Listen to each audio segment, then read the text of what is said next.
I've come to make an announcement! This territory is now the base for my upcoming Eggman Land 2. I was going to say, is Shadow the Hedgehog a bitch-ass motherfucker? Oh, he is, yes, but that's besides the point. Still reeling over the fact that your wife has been cooking you these woodland critters? You stay out of this, Wiley. That is why I'm never going to get married. My legacy shall be carried on by my creations. I mean, I don't know about you guys, but I found a really nice Lophany who's willing to be my janitor, cleaning up the bodies of the brain dead victims that I have. I mean, what? I want to say something else. Good evening, my darling batlings. In case you didn't know, today is Sonic's 35th anniversary, which is why we're starting off with some Sonic CD music. Get it? Because that's not in Sonic Mega Collection. That's in Gems Collection. I am excited for Mega Collection. Like, the music in that collection is just so fucking good. Yeah, I did I loaded up yesterday just to make sure that the save file had all the games unlocked from the start, so we didn't have to go through the rigmarole of unlocking every game. Oh god, yeah, because you have to play like each game like 20 times to unlock certain games, like Sonic and Knuckles and Sonic 3 20 times. It's like 20 or 30 times each, which ultimately amounts to like loading them up then quitting out of them, but it's still a process. Yeah, well, technically you have to at least be in the game for at least 5 minutes for it to count. No, I've been able to unlock them by just starting them up and then quitting them out. Oh. Okay. Also, apparently, I don't know how I didn't realize this, but I'm wearing my Eggman t-shirt today, so... Oh, nice. Oh, God. I need to get a Tails t-shirt. I completely forgot I was wearing it. I was just like... It just so happens to be what I was wearing yesterday, and I was just like, yeah, I haven't changed out of it. Oh, what the hell? Oh, God. As far as you just paid off your debt, glad to hear, Miss Mandylin. Nice. Congratulations. As far as like announcements that were made today, there wasn't anything like earth-shattering today. It was like they announced some new free DLC characters for Sonic Racing Cross Worlds that'll be rolled out throughout the year. Classic Sonic came out today, and then August is going to be Axel from Crazy Taxi, and then September is going to be Amigo from Samba de Amigo. Still waiting on Vanilla and Surge, but that won't happen for me. That's what mods are for. I know. But, let's see. There was also, like, some of the official Olympics t-shirts that are officially licensed from the International Olympics Committee. A birthday message from Mega Man, of all people. That's weird. That was written entirely in Comic Sans. Oh my God. Like, they had a person in a Mega Man mascot costume hold up, like, some flashcards that had the message written on them. And Sonic Frontiers Definitive Edition, which ended up being like just a Switch 2 enhanced version of Sonic Frontiers that includes all the DLC, which came out today. It was actually in stores on shelves yesterday. Well, yeah, but they weren't supposed to actually sell it to people until today, but when it was announced. Yeah. So, I would wish to say, in honor of coming out the Switch 2 today, if you're out there, Bermuda, keep doing you. Yeah. Yeah, Bermuda. Never forget Bermuda. It's right behind me. She died the way she lived, in agony. It's really weird that Mega Man's been getting a lot of love lately. Like, well, it went from yeah, not getting any to... Next year's the 40th anniversary, and he's getting a new game next year. That's true. And he was a DLC character in Sonic Racing Cross Worlds, which is why they even had a Mega Man thing in the 35th anniversary Sonic stream. Not to mention the fact that there was the crossover, and I know Sega doesn't really acknowledge it anymore, the Archie series, but there was that crossover between. There were two Sonic and Mega Man. crossovers. I forgot there were two. Yeah, there was one. Worlds Collide was the first one. Then Worlds Unite was a broader crossover between like various Sega properties and various Capcom properties. It's the first time Beautiful Joe has been acknowledged outside of fighting games in decades. And the same thing with Sega, including characters from one of my favorite RPGs of all time, Skies of Arcadia. Now, I don't even know if they did any Yakuza representation. They did not, because Okay, that's sad. Still comic aimed at kids. I know, fair enough, but I would have loved to see, or rather witness, Eggman having an argument with. This was also before Yakuza had its big explosion in the West. Go ahead, Miles. I was gonna say, if you want Yakuza, my favorite card game did a crossover with Yakuza. The only two cards I would even care about in that set then would be Kiryu and Majima. Deck of both of them. Kiryu is like the best of the Yakuza decks, like meta wise. Like he's tier 0. As he should be. Oh yeah, look. Here's the thing: Kiryu and Best Boys, they didn't kill nobody. I think I'm actually getting the Yakuza set because it comes with the set I just pre-ordered. So if I get a whole bunch of Kiryu, I'll send them to you, Nico. Definitely. If you can get Kiryu or Majima, definitely, because me and Lulu love Majima. So, yeah, we're doing Sonic Mega Collection tonight, the original GameCube version, because that's the one we're all nostalgic for, rather than the updated version that was on Xbox, PlayStation 2, and PC, which is called Mega Collection Plus. It's all down to the menus, really, because they changed the overall style of the menus between the two releases.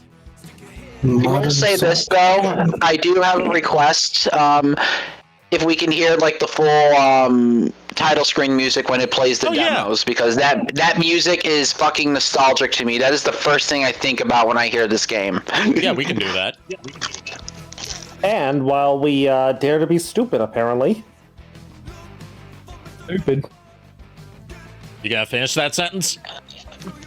I said, well, we dared to be stupid, apparently. Yeah, the way the inflection at the end made it sound like you were going to follow it up with something. Silly Eggman. There's no such thing as stupid people. Everyone has a cognitive function. It's just a matter of how deep I want to dig into finding out. And whose idea was it to let a guard of water into our midst? I believe that was yours, Doctor. Look, you guys don't have a psychiatrist. I'm a psychiatrist. Plus, the Loppany I'm with is also a janitor that cleans up the brain dead bodies and also all your garbage. Do you know how many energy? How many? 9. God damn it. Do I mean the number 9 or do I mean the word 9? Yes. Yeah. 7, 8, 9. Okay. Well played, Wiley, well played. Anyways. Anyway. But no, Lulu wanted to, make a Loppany that was basically a janitor that cleans up, like, her victims. Also, I didn't stream last night because, like, if you saw the YouTube post, then you would know why. Also, because we had a storm last night that knocked out the power for a bit. Oh. So it ended up being good that I didn't stream last night. Anyways, I cranked out a 18-page script for a video essay on the first album from my favorite band of all time, the Proto Men. And this is like the most creatively fulfilling thing I've written since like high school. Damn, dude, I'm proud of you. Given that I'm not doing a review, I'm doing an analysis of its story, themes, and message, and how it resonates especially hard in the Hell World 2026. Dude, when that essay goes live, oh, I'm watching that. Yeah, I'm also repurposing what I was going to do for Sonic Adventure, which originally was just going to be a review comparing the different versions of Sonic Adventure throughout the years. But now it's going to be an essay on how shit of a job Sega has done at preserving the original Sonic Adventure and how that has retroactively made people who haven't played its original release back in the day think that Sonic Adventure was always a buggy, broken mess when it objectively was not.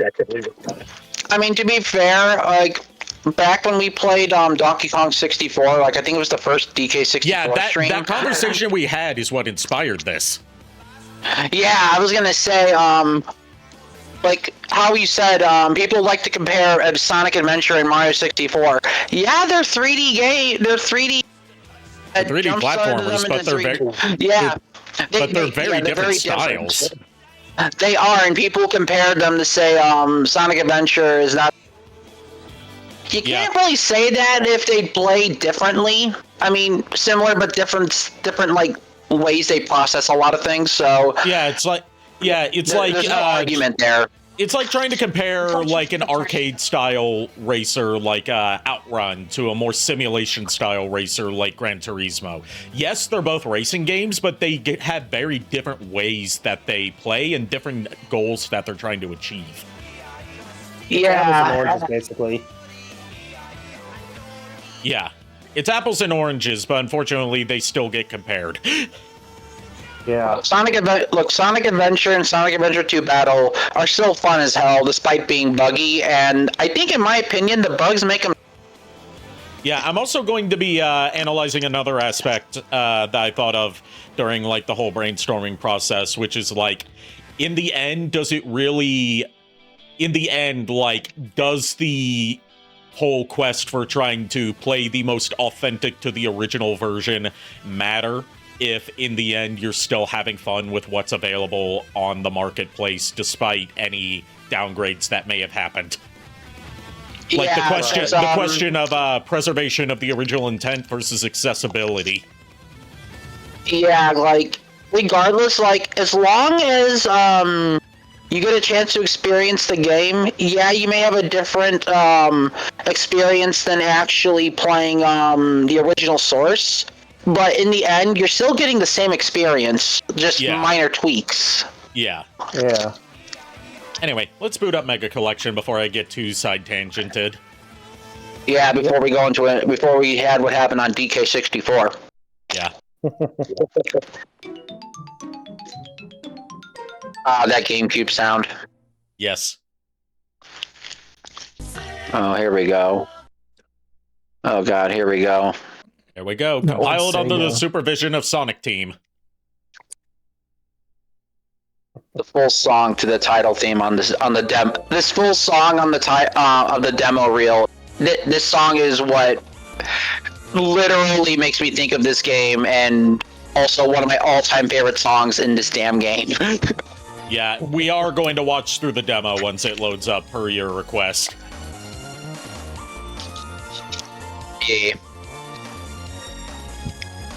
Like, basically what we're gonna do, we're gonna play some games on the collection, we're gonna look at some of the extras. If we have time and we're feeling up to it, we may do a live dub of the included Archie comic issue. I also apologize for all the interlacing artifacts that are in the videos on this. You know, this wasn't meant to be seen on a modern display. When you watch this on old CRT, you wouldn't see all these, like, extra lines. Yeah, and also, eventually for a stream idea, speaking of Sonic the Fighters, I actually want to see if I can, have you and JKR fight each other. Yeah. Well, he doesn't have Sonic the Fighters, and you can't buy it anymore. I know, but the thing I was gonna say is it would be easier just to do it whenever he visits you, because Robotnik and Metal Sonic are not accessible on the online multiplayer. It is only the yes, Jim Carrey and me. Yeah, so because Metal Sonic and Eggman are completely broken, and they don't want people like breaking the online. Yeah. They're broken because they weren't supposed to be playable in the arcade version. They're like not selectable. In the HD remaster, they made them selectable. Yeah, and Eggman has an infinite that can kill people in like just one go. Isn't his infinite just his basic combo? Yeah, because his infinite does not knock down. He can rapidly do it, and he just like endlessly like drain his ring bar. And that's exactly why fighting games almost never let you play as the boss with all their abilities intact. Yeah, because technically, all things considered, with Metal Sonic, with the whole revenge system, with how the damage works, and Eggman having that infinite, it just makes a lot of like battles online like trivial, and it's just like, yeah, no, let's not. Makes me wonder why Eggman needed the Phantom Ruby to create Infinite when he already had Infinites back in the 90s. Oh god. Da-da-da-da-da. But yeah, JKR, so officially, since you are the Eggman of Chicagoland, technically you are a character in a fighting game. Yeah, technically. Yep. You are technically correct. But that's kind of correct. Look, I'm just gonna keep playing as Tails, Sonic, and Honey, okay? You know, I don't know if I ever told you this, Nico, but one of these days I intend to actually get one of those little Tails outfits for like kids. Yeah. And turn it into a skin to drape over my shoulders as Eggman. And you want to know why I plan to do that? Because Sonic Cross Worlds Tails did you in. Yep. He pissed me the fuck off, so I intend to get even with that little two-tailed fox. Look, to be fair, me and Lulu talked about doing a Sonic cosplay one day, and I told her like I'd probably Tails and or Sonic, so I could just say I could just walk up to you and just be like, "Hey, Eggman." These glorious menus. Oh yeah. And the menu music. Yeah, and so basically, if I'm assuming correctly, we're doing like basically a sampler platter of the games. Yeah, we're doing a sample platter of the games. We're not going to like play through and beat every single one of them. Just like, trying out what's on offer. Unfortunately, this is the North American version. If you had the European version, you got like 1 or 2 extra games. Damn. I say this though, that this game has above Sonic Origins, even though they kind of kept it in. We can do the original level select codes. Yep. And debug mode, which is always fun. Yep. Iron says you and Lulu could pull off Sonic and Amy. Yeah, like Lulu wants to do Sonic and Amy. Like we want to do like Sonic and Amy. She offered to cosplay Vanilla for me. I told her I would also like to do a Tails cosplay, and she said she would do Cream or Zooey, or just have me as Tails and have her push me around in my wheelchair as Vanilla. Yeah, that works. So, which game we doing first? Are we playing in release order, or are we playing in list order? We got, let me read off what our menu consists of. What our sampler platter consists of on the game side for those who have not experienced Sonic Mega Collection. And I made sure I had all the games unlocked first, because otherwise it would be like God knows how many minutes of me entering and exiting games 20 times each just to unlock stuff. Yeah, no. We got Sonic the Hedgehog, Sonic the Hedgehog 2, Sonic the Hedgehog 3, Sonic and Knuckles, Blue Sphere, Knuckles in Sonic 2, Sonic 3 and Knuckles, Sonic 3D Blast, Sonic Spinball, Dr. Robotnik's Mean Bean Machine, Flicky, and Rystar. Yep. Personally, I would say we go in list order, which is Sonic the Hedgehog 1. Start out with? Yeah. Yep. actually, now that I think of it, Eggman, that is your debut game. Indeed it is. Everyone's celebrating Sonic's 35th birthday today when it's also Eggman's. Yeah. So from the psychotic psychology Gardevoir, happy birthday, and hope you don't lose your mind with the blue rodent. Iron has one more idea he wants to pitch to you for a couple's cosplay. Ooh. Tails and Cosmo. Yeah. See, here's the thing. Yeah, we would do that, but the thing is, I don't know if Lulu wants to do Cosmo as a cosplay because, like, she has something against Cosmo, but she thinks she's kind of boring. And like, look, Cosmo, Zooey, Vanilla, and Cream are my favorite females in the Sonic universe. Just as long as it's not Tails and Fiona. We do not talk about Fiona. That Vixen did my boy dirty. She did everyone dirty. She's just irredeemable. No, she did Tails especially dirty by backhanding him. Not just backhanding him, playing with his heart. Yeah. And turning him against Sonic. Pretty much, yeah, because Fiona's like, yeah, I'm gonna go sleep with your best friend. And then it turns out she's actually been with Scourge the whole time, and this was just fucking with both of them just to fuck with them. Yep. And then Sally proceeds to punch her in the gut, and then apparently Sonic thought it was hot. There you go. I've got that issue. I do too. It was the first issue of like the post Ian Flynn taking over the head writing era stuff that I picked up, and I didn't even know any of the behind the scenes stuff. Like pre-continuity reboot, but like it was at the time that Worlds Collide was going on. I will say this though, I find it funny how Fiona originally the original thing behind her was that Eggman created Fiona just to get back at Tails. If I had a nickel for every time that Eggman created a character just to seduce and play with the heart of a character in the Freedom Fighters, I would have 2 nickels. Which isn't much, but breezy. It's weird that it happened twice. Yeah, breezy. Yeah, breezy.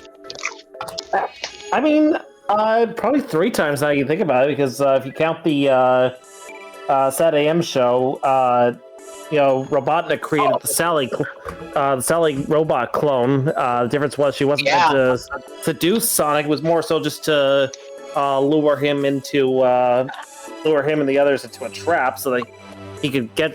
He can roboticize the Freedom Fighters. Yeah, I'm strictly talking Archie, because Archie and Sad AM have so many differences that I view them as like separate continuities.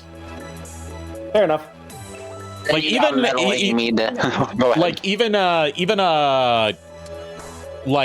the stuff that was written for Archie while Sad AM was still going on was so different. True. Given that the Archie comic started out as like a gag series. Yeah, that's fair. Anyway, shall we get started? We shall. Oh, chat, fun fact, I think I've already stated this before, but to those who are new, I actually, Ari and JK saw me play through Sonic 1's Green Hill Act 1 and 2 with no vision. Yep. And I can still never beat Act 3. Yeah, you got through Act 1 and Act 2 perfectly fine. It was just the fight with Dr. Robotnik that threw you off. Yeah, because Robotnik makes no fucking sound, so I can't tell where he is on the map. And since you were playing on Origins, in that version, you also can't score free hits on him when he's flying in. You have to wait for him to finish that animation. You win this round, Robotnik. You win this round. You win this round, Dr. Robotonic. Hey, Robotonic! I found a second game that refers to him as Dr. Robotonic. Oh no. Sonic Mega Collection. In the History of Sonic video, there's a part where they misspell Robotnik as Robotonic. Oh, I remember that, yeah. But it, like, goes by so quick that a lot of people probably didn't notice. But nah, a lot of the classic Sonics are very good. Like, again, 2 is my favorite because Emerald Hill Zone and my all-time favorite character, Tails, starred in that one, so, yo. Yep. Sonic 2 is probably, like, it's got the highest highs of like, you know, the best moments in the game are like consistently really damn good, but it's also got some parts that are just so fucking frustrating, like going for all the Chaos Emeralds or need I say Metropolis Zone. Because the funny thing is, the Chaos Emeralds, well, except for one special stage, I didn't really have a problem with, as well as Metropolis. The one place I fucking hate, and this is if you play as Sonic or Sonic and Tails together, and you have all the emeralds, Wing Fortress. Yeah. Because you can get 50 rings super easily, turn to Super Sonic and just jump off the fucking ship. Yeah. But I would say, like, Sonic 3 and Knuckles is, like, a more consistent level of good throughout its playthrough, with, like, the notable exception of, Sandopolis Zone. Sandopolis just sucks. Sandopolis and Carnival Night. Carnival Night I don't find to be too bad, but Sandopolis, like, took me fucking... Act 2 specifically took me fucking forever. Yeah, I was just gonna say, the only reason why Carnival Night Zone, sucked is because unless you knew the trick behind the fucking barrel. The barrels of doom. Wait, what the hell is going on with this little thing? Iron said headcanon. If Archie was canon, everyone, the Freedom Fighters and Eggman himself, would have a restraining order against Fiona Fox. Oh, damn straight. Look, yep. I'm sorry, but, look, okay. I'm mad at Fiona for what she did to Tails, but as a character herself, she kind of has a bit of a complexity I like, but I'm still pissed with her, so that kind of... That pro on her kind of is negated due to her massive con. Yeah. And no, I'm not going for all emeralds in any of these games. I am not that mad. Oh, no. I have a fun. Oh, go ahead, JKR, before I say my thing. I was just agreeing with Ari that, yeah, no, they are not that mad. I was gonna say, for the first special stage you were just in, Ari, that was the second. You do not touch it. Oh, the second one? Oh. Yeah, because I failed the first one almost immediately. The first special stage you go into, with Sonic, like the first map, if you do not touch the controller, it'll automatically turn to where you go to the Chaos Emerald. I did not know that. Like, it is set up to do that, just to show you how the special stage works. Did not know that. I'll keep that in mind. Yeah.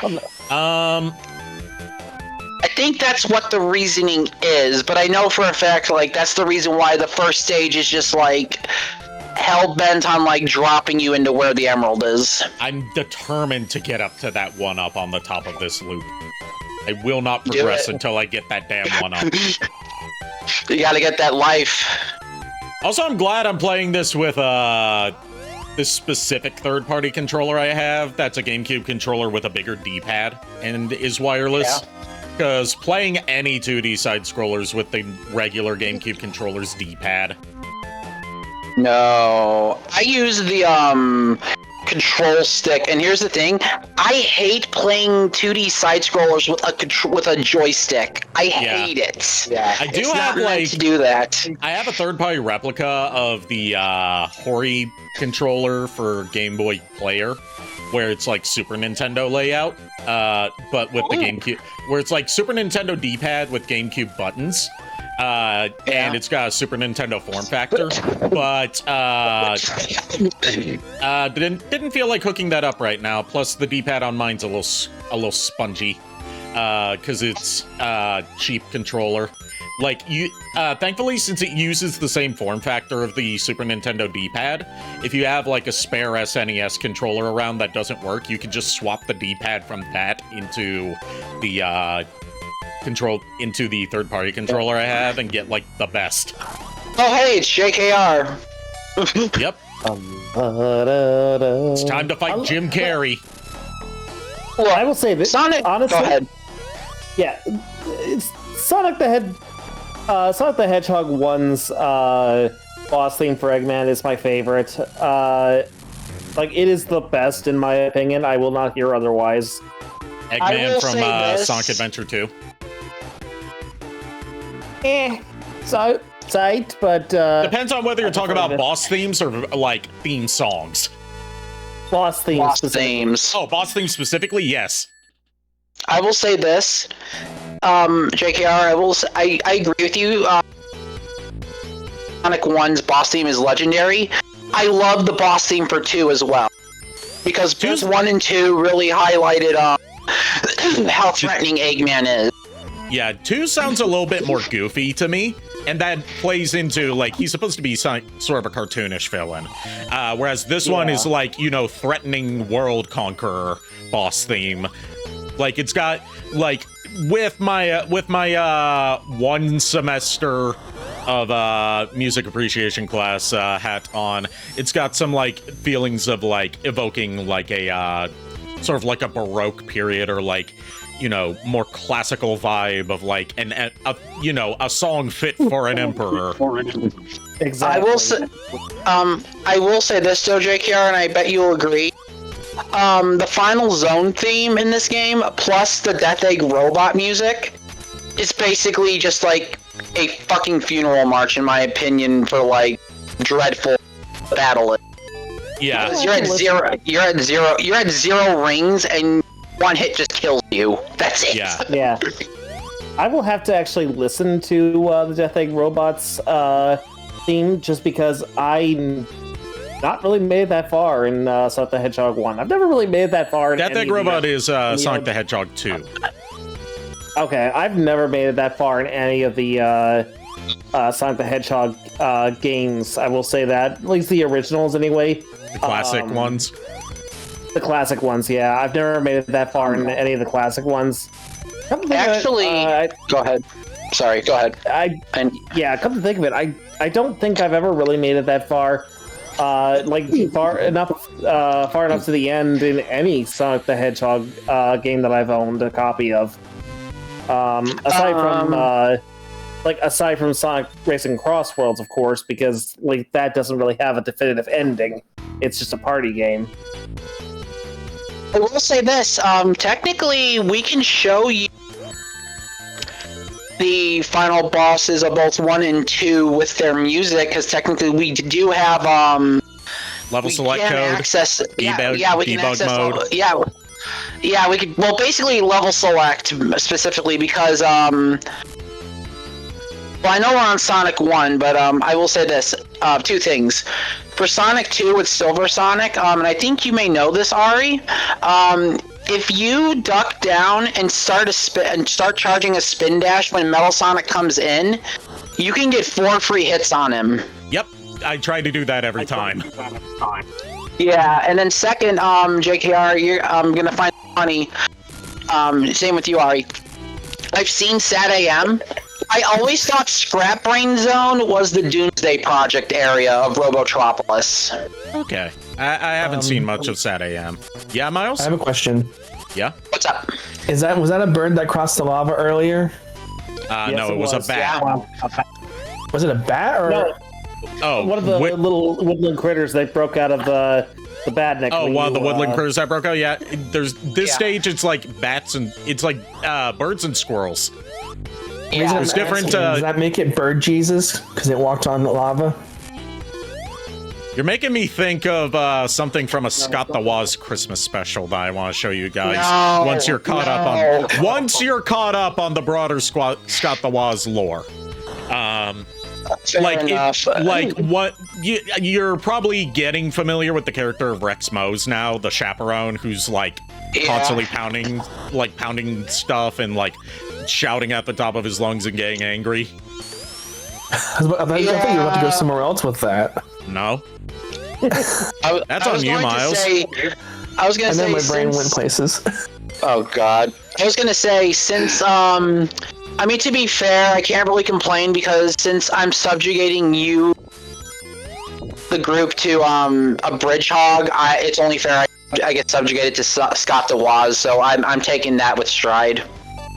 Miles, the only thing that Rex Mose pounds is cans of beer to destroy them and not sex, so he can continue to not have sex. Okay. It's like Rex not touching this conversation. Fuck that. Canonically, Rex Mose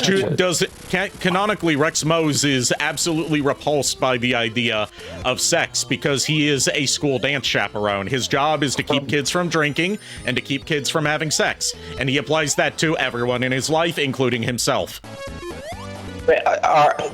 Miles, I was gonna say, you're asking me that when I should be asking you, why are you worried about somebody pounding something? Ground pound? Ground pound your mom, as Amelia Watson would say. Oh my fucking God. Iron, to answer your question, I don't think I've ever really heard the Advance 2 boss theme. Neither have I. I haven't played much Advance 2. I have. I love Advance 2. Advance 2 is great. The boss theme... Go ahead, I'm sorry. I had Advanced, I think I had it in Sonic Advanced 1, but I don't remember too much about playing it because that was a long-ass time ago, and I have not really touched the game since I was a kid. A long-ass fucking time ago in a town called Kickapoo. Oh my God. I had it for Chow. Yeah, Chow mainly for the rare Onyx egg, but Advance 1, 2, and 3, I love the Advance game. And I will say this, they have the best boss themes, mainly because Sonic Advance 1 has remixes of 1 and 2 boss music. Yeah, in its final zone. Yep, and then my all-time favorite boss music out of all 3 games is True Area 53, which is in Advance 2. Got a Chaos Emerald. Nice. You got the Emerald. Yo! I was just like going around in circles. Congratulations, you got one rock. You got 1 rock candy. You need to get 5 more. Yeah, I just need to get the Piss Stone. Oh, there's Barry. Put the Piss Stone down. You know what Piss Stones does here? Buenos. I like what they do to my Buenos. Eggman. So, God, I just saw Barry on camera. Oh, that was not a cat. Barry? That was a squirrel. No, I mean Barry is on my watch. Oh. I saw a photo of him. He was in his battle stance because he's looking for food. So he has this like stance I call his battle stance. He's got like his arms, his legs like spread apart. Like, Nico, do you remember the Eevee sprite that looks kind of like it's like about to like attack? Yeah. And that's how Barry looked. I'm gonna say this right now. That is that stance is now the new Barry the Shadow. The new Barry the Shadow Muck stance. Yeah. God, what was I gonna say? I played Advance 1 and Advance 3. Not much of Advance 2 because I never owned it. I have a Game Boy Advance flash card and the Game Boy Player, so I could play those. I will say this. I'm just when it comes to 100% completion, I'm using a Game Shark for that. Fuck. I'm gonna say, please do, because in my opinion, Sonic Advance 1, it's easy to find the Chaos Emeralds. It's hard to get them. Sonic Advance 2, it's down the middle of the road, and then Advance 3, it's like finding all the Chow is a pain in the ass. Yet they just hand the emeralds to you. Yeah. It's to the point where I never played the special stages in Advance 3 because I was like, Do I really want to go comb every stage over and over again for all these lost chow? Especially because I didn't know about sites like GameFAQs back in the day. I can give you one zone. You about finding. And probably Miles too. Chaos Angel. Yeah.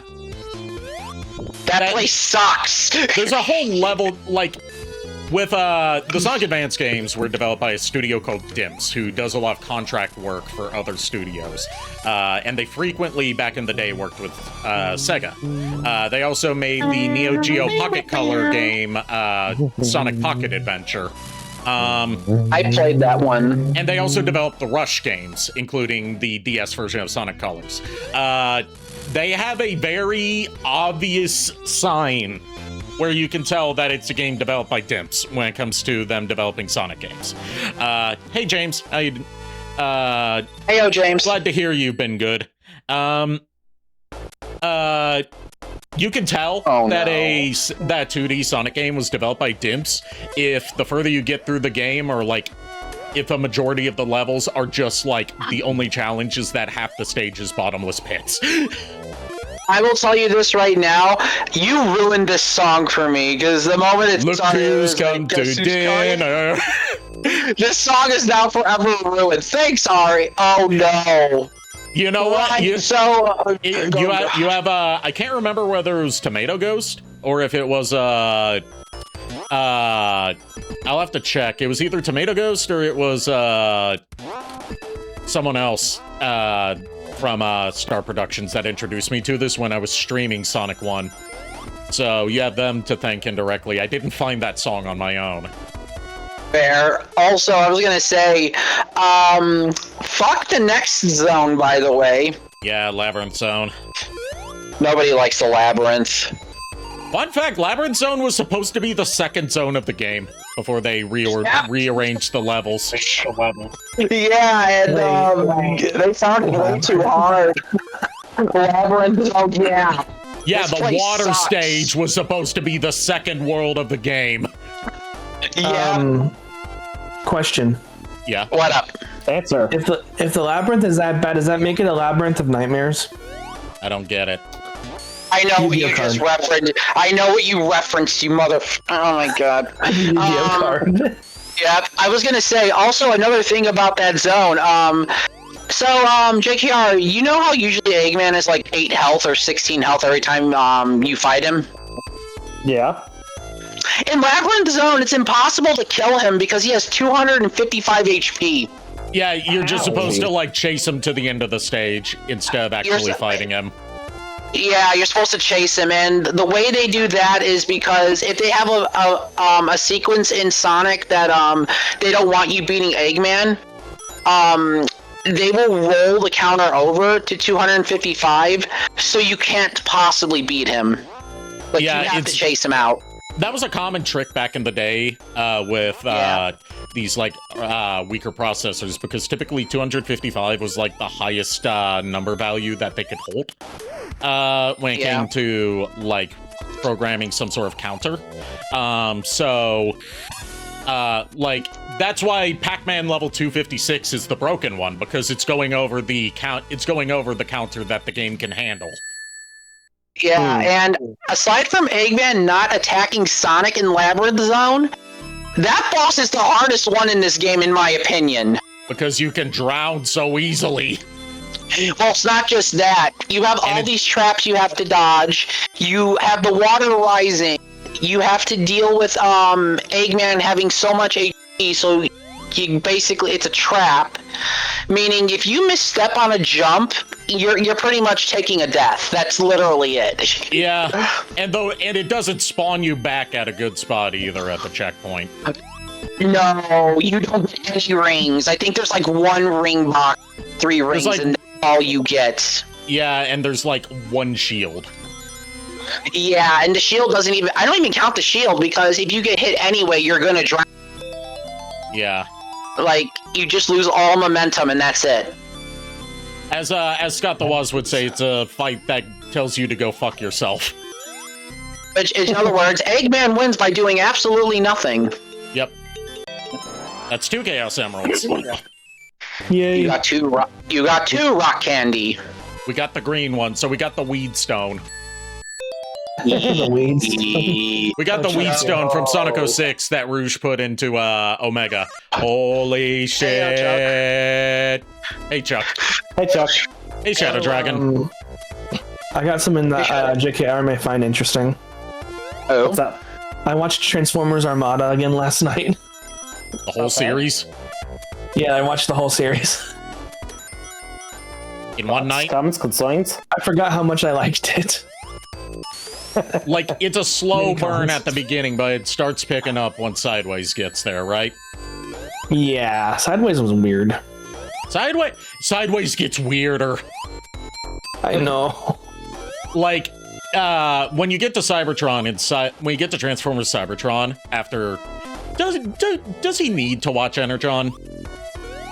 Not really. Will he get any enjoyment out of Energon? Because Cybertron was not made as part of that ongoing story in its original Japanese version. It's the English dub that tried to tie it together with the ending of Cybertron by saying the reason that the continuity's all fucked between the two shows is not because they were two separate shows unrelated to each other, but instead that the destruction of Unicron created a literal plot hole that's destroying the fabric of reality. Wow. And they bring back Sideways, even though he wasn't Sideways in the Japanese version. He was an unrelated character called Noise Maze. Expanded universe media and later depictions of Sideways would have it be that, like, Sideways is not just a herald of Unicron, you know, sort of like his Silver Surfer. But that every time he dies, he just hops to another dimension and starts fucking up shit there. Yeah. Also, hey, Shadow Dragon. Hello, Shadow. Hope you're And they even, like, because, have you ever heard of GoBots? You know, the one that everyone said in the 80s was just a cheap ripoff of Transformers, even though it predates Transformers on the toy shelves? Say what now? GoBots. Never heard of it. It was a similar idea of, like, importing Japanese transforming robot toys and writing lore around it for the Western market. That was done by Tonka, of all people. That's interesting. And instead of what Hasbro did of buying up toys from Takara and a few other random Japanese companies, they brought over a specific toy line from Japan called Machine Robo and branded it as GoBots.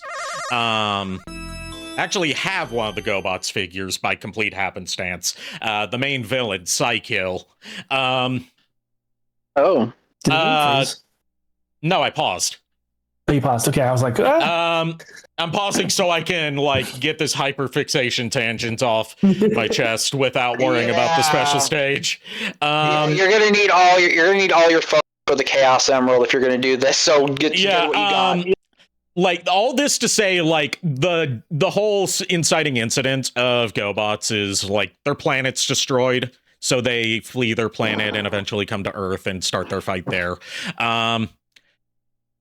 There was a, like, in-character Q&A, of official fan club in-character Q&A on Facebook hosted by Sideways at one point, and in it, he said that he was the one who destroyed the GoBots' home planet.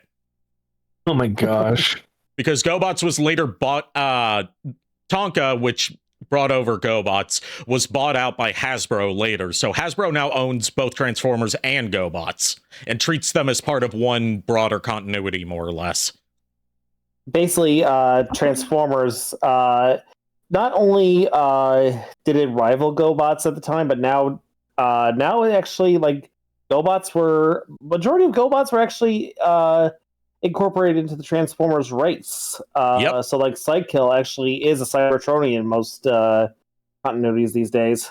Yeah, and like, probably the most iconic GoBot that's been the two most iconic GoBots that keep showing up in Transformers toys would be Bugbite, who has been reworked into usually a, like, recolor of Bumblebee. Right, because both were originally yellow Volkswagen Beetle transforming robots, and Crasher. Yeah, Crasher is another one. And there was a period of time they actually, because they couldn't trademark the name Crasher, they called her Fracture for a period of time. Yeah. A lot of when you see Transformers character names either being applied at random to unrelated characters or like a character that's obviously supposed to be a specific character from the past or like a new version of them, but they call them a different name. It's all trademark stuff. Like some names they can't secure the trademark on, so they go with a sound alike or like an alternate spelling, or sometimes they just put like Autobot or Decepticon or like their faction in front of their name. Pretty much. And other times, like, they will, especially during the 90s and 2000s, like, especially with shows like Armada, Energon, and Cybertron, they'll have these just random fuck-ass characters that they apply legacy names to just so they can keep the trademark. Pretty much. Like Smokescreen in our...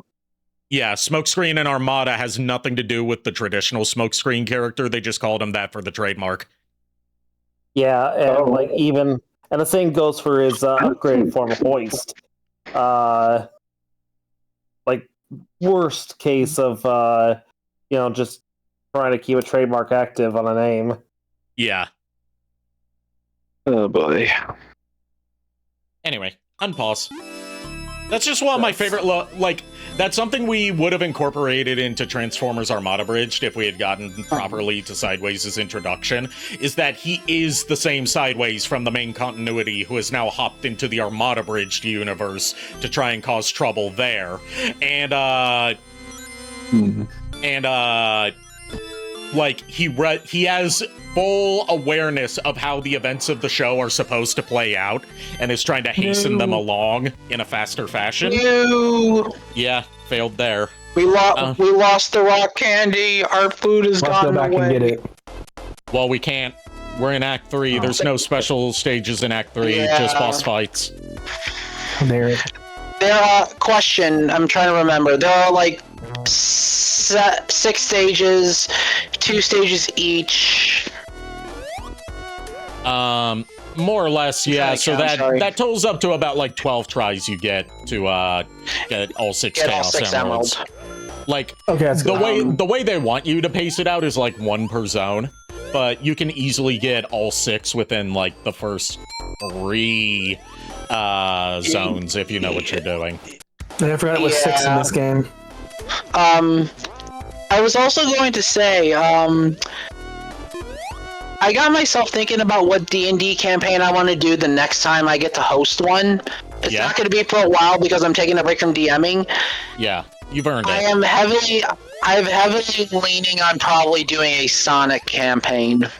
All right. I'm heavily leaning on that one because it was either that or Final Fantasy. And I am still debating... Yeah, Final Fantasy is fun because of the 14 rule set, but the problem is like... There are 2 characters I want to use. One, of course, is my, like, psionic Mobian Fox. The other one is my actual character from 14.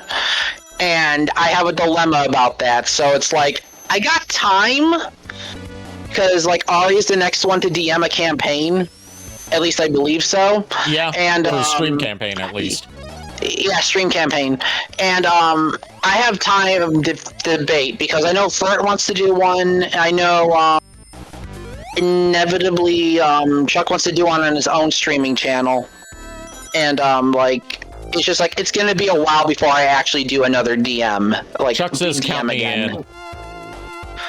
Oh, for I'm assuming for Sonic. Oh, if you're down, yeah, like, I would definitely love to do a Sonic Sat AM campaign. Like, I've been thinking about a story and everything for it. The only thing is, if JKR be down for it, I would want him to be the Eggman of that world. Oh, you know I would be. Like this Eggman is like maniacal and more dastardly than Sat AM Eggman. You turned this maniacal scientist into a psychical manientist. What? The evil and bad Ross. Okay. Go ahead, Miles. I was gonna say jokingly, so we're upgrading the Eggman from Saturday Night Cartoons villain to actual movie villain with JKR. Well, he was already more dastardly than your average Saturday morning cartoon villain in Sat AM. Look, the best way to put it with the Sat AM Robotnik, Eggman is a villain. Robotnik is a monster. Another way to put it, the whole, like, core idea of Sat AM's world is that aside from, like, one patch of land that he doesn't know the entrance to, he's already conquered the world. Yeah. It's a post-apocalyptic future, basically, which is the world I want to actually use in the... It's almost like Forces could have used that as a template for how to do a Eggman Has Conquered the World plot instead of whatever the fuck they were thinking for Forces. Yeah. Forces was a mess. Fun fact, we've recently found out that Forces was almost the last game in the Sonic series because of how just underwhelming and how much everyone hated it. I just realized what zone you are in. No, fuck this zone. Fuck this zone in general. Do we quit and move on to the next game? Do we want to show JKR Final Zone? I'll go to title screen and put in the level select code. Yeah, because I really want JKR to hear the final boss music to Sonic 1. If they have not heard it. Hey, Lulu. Hello. I pressed the wrong button. It's Chaotic Vixen or Doggo? What? Chaotic Vixen or Doggo, she said. Yes. Cool. Oh god. How's it going? Good. We're just chilling. We're vibing. Yeah. I'm trying to remember how you actually bring up the level select code. You have to hold A and click start after typing in the code. I keep forgetting. I'm playing with a GameCube controller, so I keep forgetting that B is A. Yeah, it's either holding A or holding C while clicking start. There we go, it's holding A. Cool. So we'll skip ahead to Final Zone. Wow. This brings back memories. Yeah. I remember fighting this boss for the first time, and all I was like is, how the fuck do I hit you? Sounds like a Mega Man theme. Yeah, it kind of does. Yep, and as tradition with all classic Sonic final bosses, final boss has double the HP. Yep. of course. He only has 2 attacks, but by God, are they dangerous attacks. The true And you don't even have any problem rings. Yeah, and the true problem with this final boss, the electrical spheres that he fires, the hitboxes are so wonky. Yeah. Also, the fact that he appears in random spots that you can only, like, predict if you're using debug mode. So sometimes like that, you just can't get to him in time. Pretty much. Yeah. And basically this battle is a test of patience. It's also a battle that I can imagine is the bane of many speedrunners. Oh, definitely, because depending on how the game's RNG will be with you with Eggman spawning, this can either go on for a really long time or end instantly. So JKR, what are your thoughts about Final Zone and Eggman boss theme in 1? Honestly, I like it. I gotta put this on my playlist then. This one, in my opinion, aside from Death Egg Robot, is terrifying theme because of how menacing it is. Nice. No, it's kind of fun. What? I only had one crush on Sonic, and that was it. That was who? Anymore. That was who you cut out. Oh. I used to, I only had one crush on the Sonic character, and that was Infinite. But then I don't have a crush on him anymore. Well, he's coming back, and it seems he's being actually competently written now.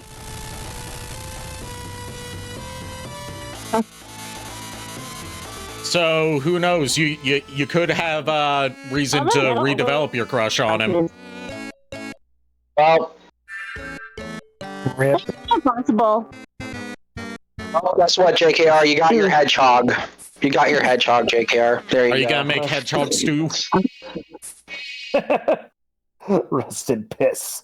Forever, miss. I thought you said that the hedgehog was gonna sue. Yes, Miles. Yes, Miles. Yeah. Exactly what we said. Oh my god. But yeah, so that was Sonic 1, JKR. Well, His final, and the first time he ever made his final machine. Nice. Now we get to my favorite Sonic. Well, at least of the classic ones. You mean Sonic 06? We already did No. Sonic 06. I know. I have Ari, I have a request, if it's okay. Tails only, if it's possible. I can do that, yeah. Oh, I used to play this game a lot as a kid. I did too, and this song plus this game, this was my very first Sonic game. Hot take, don't know if this is a hot take or not. Emerald Hill Zone is a better Green Hill Zone. Oh, damn straight, by far, from the music to the actual fucking stage. I love it. Even the tile sets used to make the graphics for the stage are just better looking.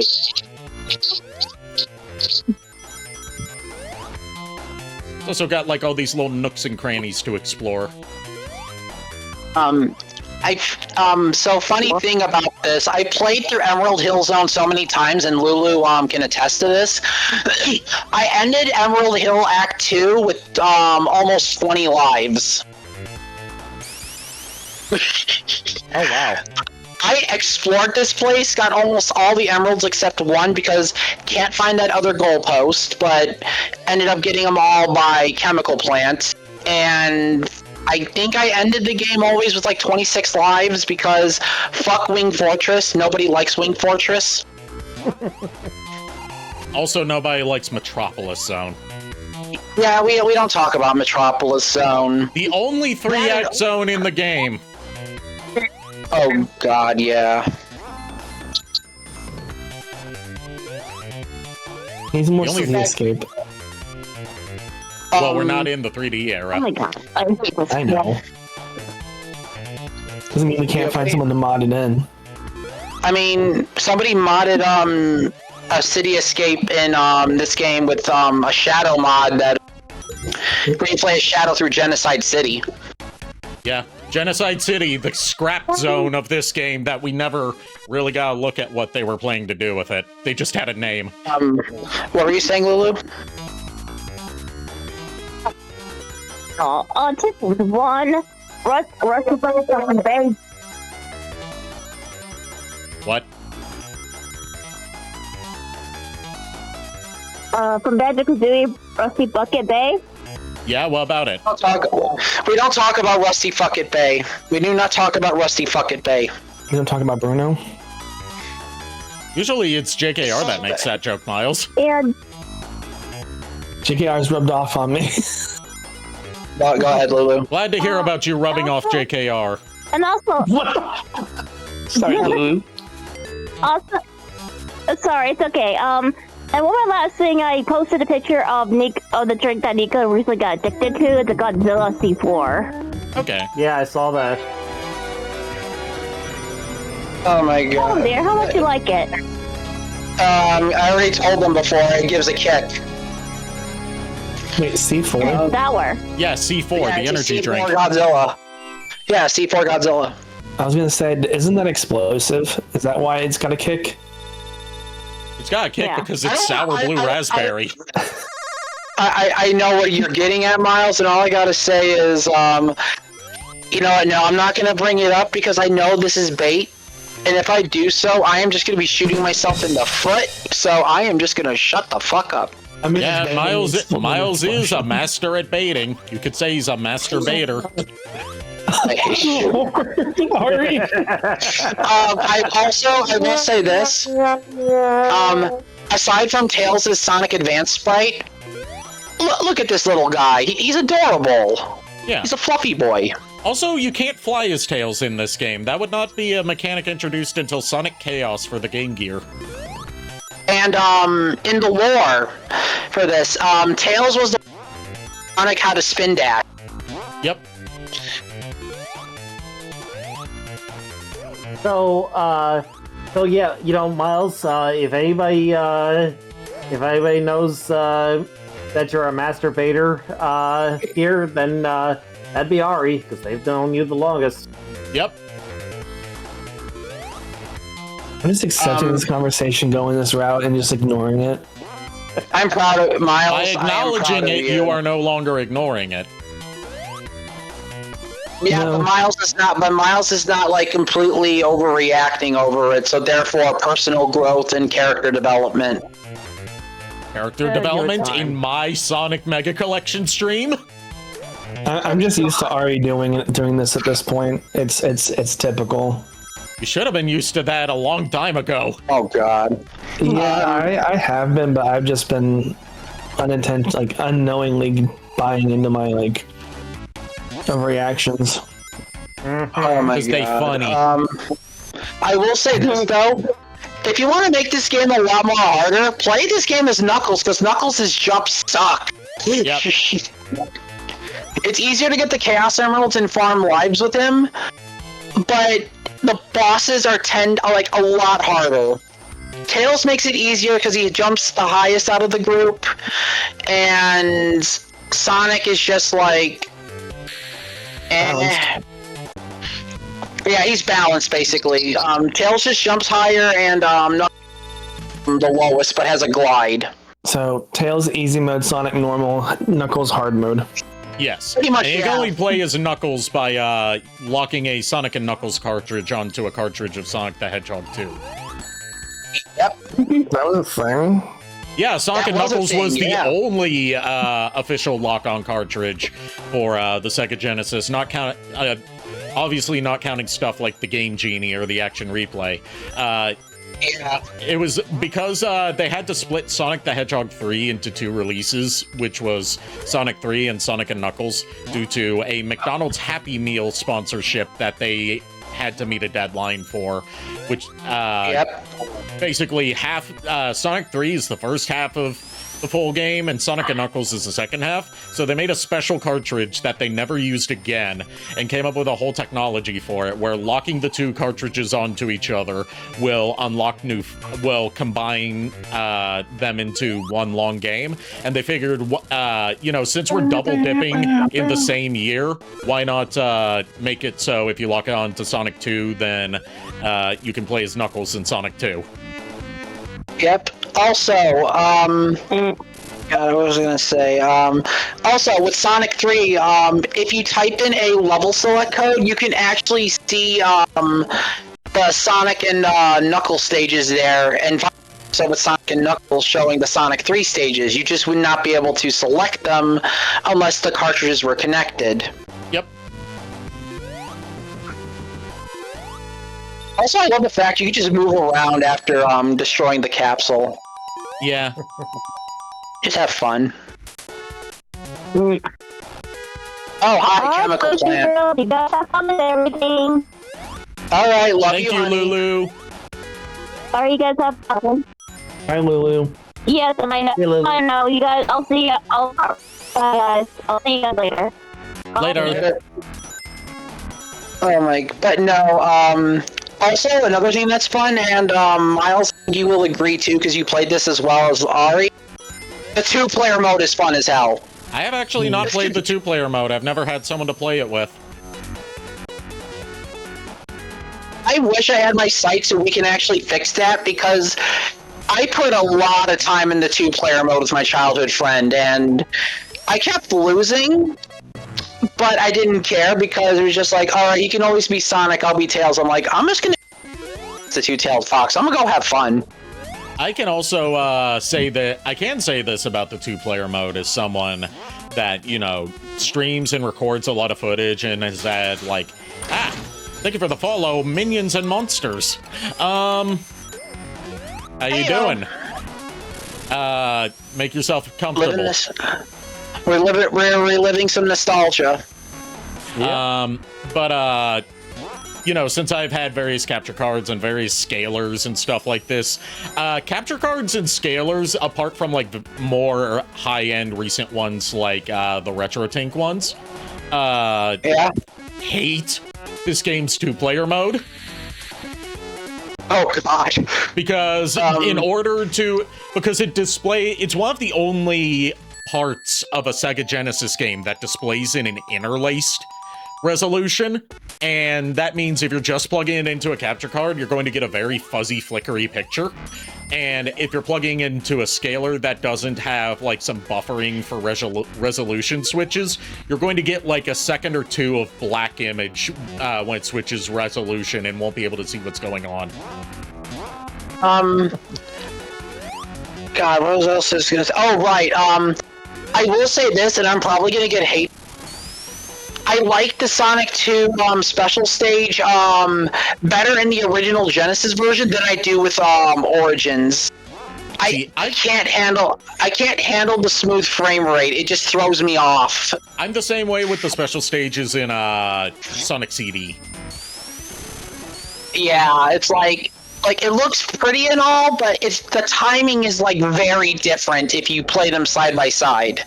Like it is very different. Yeah, for me, like it's because this is a thing that happened a lot in 2D games of this era. That is it okay if I plug my debut date? Yes, it is. Go ahead. You can also plug that in the self-promo section of my server if you feel like it. Yeah. Go ahead, Chuck. I'm intrigued to hear when your debut date is, so I can potentially like schedule around that, maybe like raid into you or something, depending on when you're streaming. Yeah, I'd be down to definitely take part in your streams too, my dude. Just let me know if there's anything you need me to do. But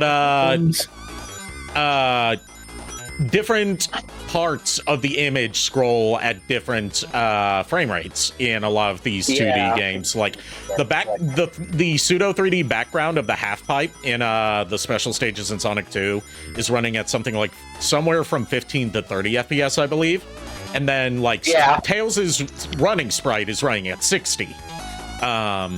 Whereas in the Christian Whitehead and in the Taxman and Stealth versions of Sonic 2 that are what are ultimately included in Sonic Origins, everything's running at 60 FPS, and that leads to some timing differences that were not accounted for in the original game. Yeah, and like I will say this, it doesn't make me sick. Like Sonic 1, I don't mind it because like okay, it's just no difference to me. Sonic 3 with the blue spheres, I don't have a problem with it either. It's Sonic 2 specifically that I have the issue with because I'm so used to how the half pipe is in the Genesis. Yeah. Like, I prefer it in Origins for one reason, and it's not about, like, you know, it actually has nothing to do with the frame rate. It is the increased draw distance. I get a better view from further away of when the rings are going to come into view. Yeah. So I can better position myself. Whereas in the Genesis version, obviously you're limited on that front, so the rings just kind of come in. Yeah, and Ari, you can tell me if I'm correct with this password or not. I want to see if I remember correctly. All right, 1965 9/17. I believe that's it. It's the birthday of Yuji Naka. Or no, yeah, Yuji Naka. Is either 19 and then right? I'm wrong. Yeah. It's 97. Also, hi, Eggman. Also, you can kill this Robotnik in one go. Yep. It's hilarious. Especially if you have Sonic and Tails. If you land at the right spot, Tails will just wombo combo him as soon as he spawns in. I just bounce on him solo like 8 times in a row. He doesn't even do anything. You'll be playing Star Fox 2026 on its launch day at on his bald head on Thursday at 8:30.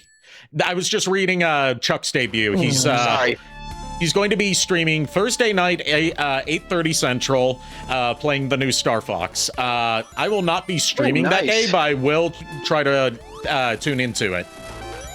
I just need Chuck's link, and then I can be there too. You're a mod. You can just click on him. I know, but I'm tired. Oh God. Also, Aquatic Ruin Zone. I love this music. Like, this music is so good. There's one track in this game that lives rent-free in my head solely because of, like, an ancient troll post on YouTube. Song. I'm trying to remember the name of the zone. It's that Hilltop Zone. Yeah, Hilltop, yeah.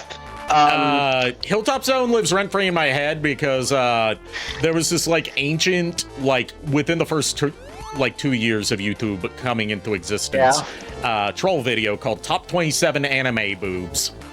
And, like, the thumbnail is, like, a big boobad, curvy anime woman tracing across her body. And then, like, the video itself is just, like, looping parts of Disney Channel show intros. Oh my God. Set to, like, the first half is Cory in the House, set to one of the songs from Mega Man 2. Airman, I think. And then the second half is looping parts of the intro to Phil of the Future, set to Hilltop Zone. Oh God. Also, you gave me... guys. Okay. What? I'm really tired all of a sudden. Have a good night. Get some rest. Have a good night. You've been working hard. Yeah. See ya. Oh my God, you are giving me anxiety right now. I'm not good at Aquatic Ruin Zone, but I am good at not drowning. Colonel, we managed to avoid drowning. Also, for this game, needs Sonic's gambling addiction. Yeah. Oh my God. I don't know what you're talking about, but it's getting on my nerves. I'll be back. I'm sorry. Okay. Take your time. This is also the boss where it's just you can abuse him the most. Yeah, all you have to do really is just, like, as soon as the totems spawn in, jump on the top of it and just over and over again at Eggman. It like, the hammer will only hurt you if you get hit by the mallet itself. If you jump on him and the mallet comes down, it doesn't count as you getting hit. Also, for any Adventures of Sonic the Hedgehog fans out there, this is the debut of Grounder. Yep, our boy Grounder. Scratch Grounder! or as YouTube poopers tend to refer to them as Scrounder! Yep. Also, what threw me off was, I've seen the Adventures of Sonic the Hedgehog, and then when I finally got to the zone, a little bit later, I'm like, wait a minute, is this grounded? And it's just like, why is he red? Green. Yeah, I was like, yeah, why is he fucking red? Also, I got something to say to you, JKR. How dare you steal Amy's hammer and put it on your machine? What can I say? I can't deny a work of art when I see one. He had to try and lift it to see if he was worthy. Fair enough, yeah. And down Eggman goes. Let's see. Also, Ari, just so you know, I have uploaded to your server as 3 emojis and 3 stickers of our respective flags. Okay. So mine, yours, and Furret's, just so you know. Okay. Thank you for that. I figured it was like, why not, right? Yeah. Dare I say, why not? Behold, gambling zone. And I'm previewing them to you in the moderator chat of the castle, just so you can see them before anything else. Okay. Well, I already know what all 3 look like, so. Oh, that's fair. That's fair. Well, I will just delete that. Also, chat. This is how JKR makes his money. His card information is on the slot machines. You can take that to man. How much rings he's got. We can ruin him together. I don't know what. Fun fact: in the post reboot continuity of the Archie Sonic comics, Scratch, Grounder, and Coconuts were basically bouncers at Casino Night Zone. Yep. Actually, and they wore tuxedos. Also, I'm going to bring this up to you, JKR, as the resident Eggman. You had enough money to fund all these casinos, but you didn't have enough to pay Infinite for the job. See, I only pay those who actually fulfill the job that I hire them for. But it failed. Thus, I do not pay him. Remember, he doesn't pay his interns because it's the most evil thing he can do. Fair. Okay, fair. Valid point. Valid point. I also want to say, like, this is the one zone aside from, God, I want to say Wing Fortress and, Death Egg Zone that has the least amount of enemies. Yep, it's mostly, platforming and slots in this zone. Yep. And pinball. Yep, lots of, oh god, no. No, we do not talk about pinball because of Spinball. We're gonna have to look at Spinball as part of this sample platter. At least we will get to at least we'll get to see Sally, Rotor, and Bunny, depending on. And you'll get to see how bad I am at Spinball. I've never been good at Spinball. I've never beaten it. I've beaten it once. I'm not beating it again. Because here's the thing, and I'm sorry, Jake. Here, I'm gonna have to say this: Eggman's a goddamn cheater. He's a goddamn cheater. You're not wrong. I mean, no one. Would he be a villain if he didn't cheat? The man used a butterfly net attached to a trampoline and a net to launch Sonic outside the window into space. And as we all know, Sonic can breathe in space. Sometimes the simpler the contraption, the more likely success. I've been over Also the fact that they have the most cursed-looking bosses in that game. Yeah. Eggman Scorpion. Yeah, the Egg Scorpion in Stage 1. Uh-huh. Although it's the most easiest thing to kill. We got 3 Chaos Emeralds so far, so that's not too bad. Yeah. Was Sonic 2 the one that introduced the 7 Chaos Emeralds? Or yes, it was. It became 7 starting with Sonic 2. Okay, yeah. I knew it was like one of the first 3, but I didn't know if it was like 2 or 3. Yeah, it was 2 that made it 7, and also introduced Supersonic for getting all of them. Yeah, and I believe it was the light blue or aquamarine Chaos Emerald that was the 7th one that was introduced. The Chaos Emerald colorations in this era are very inconsistent, so I couldn't tell you which one. I'm remembering off of the Origins cutscene. Yeah.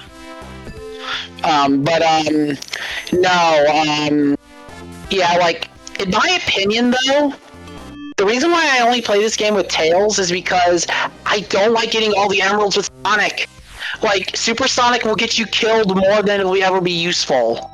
Yeah, Supersonic's not, like, fully fleshed out like he would become in later games. He's just meant to be, like, an Easter egg reference to Dragon Ball Z because the Super Saiyan had just debuted around that time. So they were like, okay, let's just throw in a cheeky DBZ reference. They didn't expect it to become this big thing.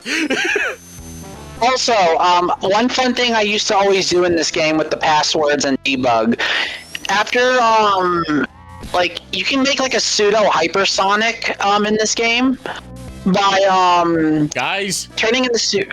Go ahead. I broke the game. What did you do?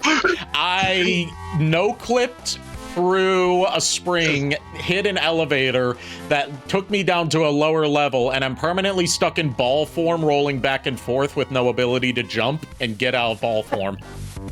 I think you can move try moving the D-pad back and forth. No, I can move back and forth through specific, for a specific distance, but I can't get out of ball form. See, the mechanics, they have no problem moving left and right. It's just going up and down and actually getting the fuck out of ball form. So, yeah. In other words, they're having a ball. Every evening, we are kind of stuck in purgatory. Look. Here's the thing, Ari. If there's one thing from my state that I can actually quote off the top of my head, it's this. Illinois lottery, half a ball. If there's one thing I can quote, it's rolling around at the speed of help. I somehow managed to beat the stage. Oh my god. Holy fuck. Congratulations. Guys, this is why I love Sonic 2. Like, it will happen. Things will happen. Your casinos, or what was it? Casino Night Zone. Yeah, Casino Night. Yeah, so it's like your casino night, and I'm just thinking like, yep, you're stuck in ball form, so I was like, Illinois lottery, have a ball. Oh my god. JKR, I love you, man, but god damn it! What? You are the only other Illinois resident here, dude. So why the hell did you not catch on to what I was saying? I caught it. I did. I really did. That's why I said, god damn it. And also, so fun fact, one time I played through the zone, I got jackpot 4 times in a row. I usually get Eggman more than anything else.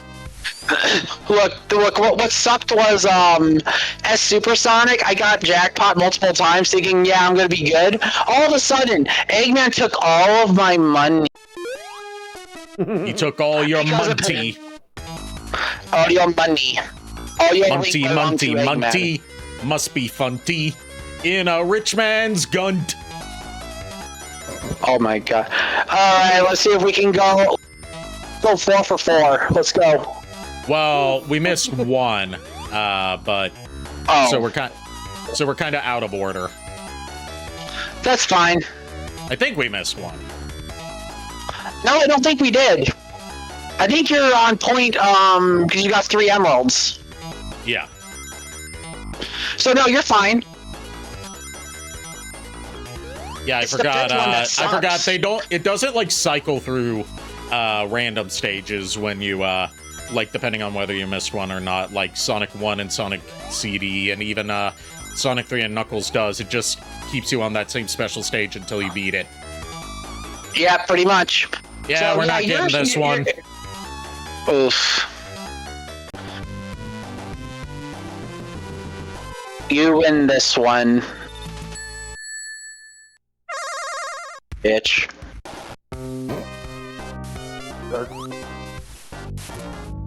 To be fair, it's not Eggman that had the Chaos Emeralds there. It's just no one's collected them yet. Yeah. I'm just remembering the terminal montage video. Yeah. Sonic 2. Give me back what's rightfully mine! Okay!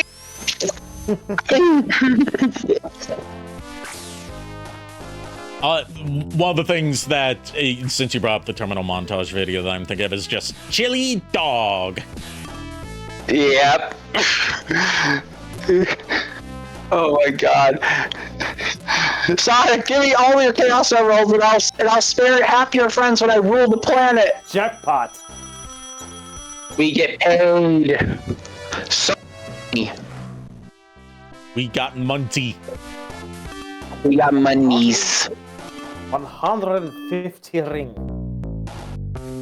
Yep. Do we go for the special stage and lose all the rings for entering it, or do we just go to the boss?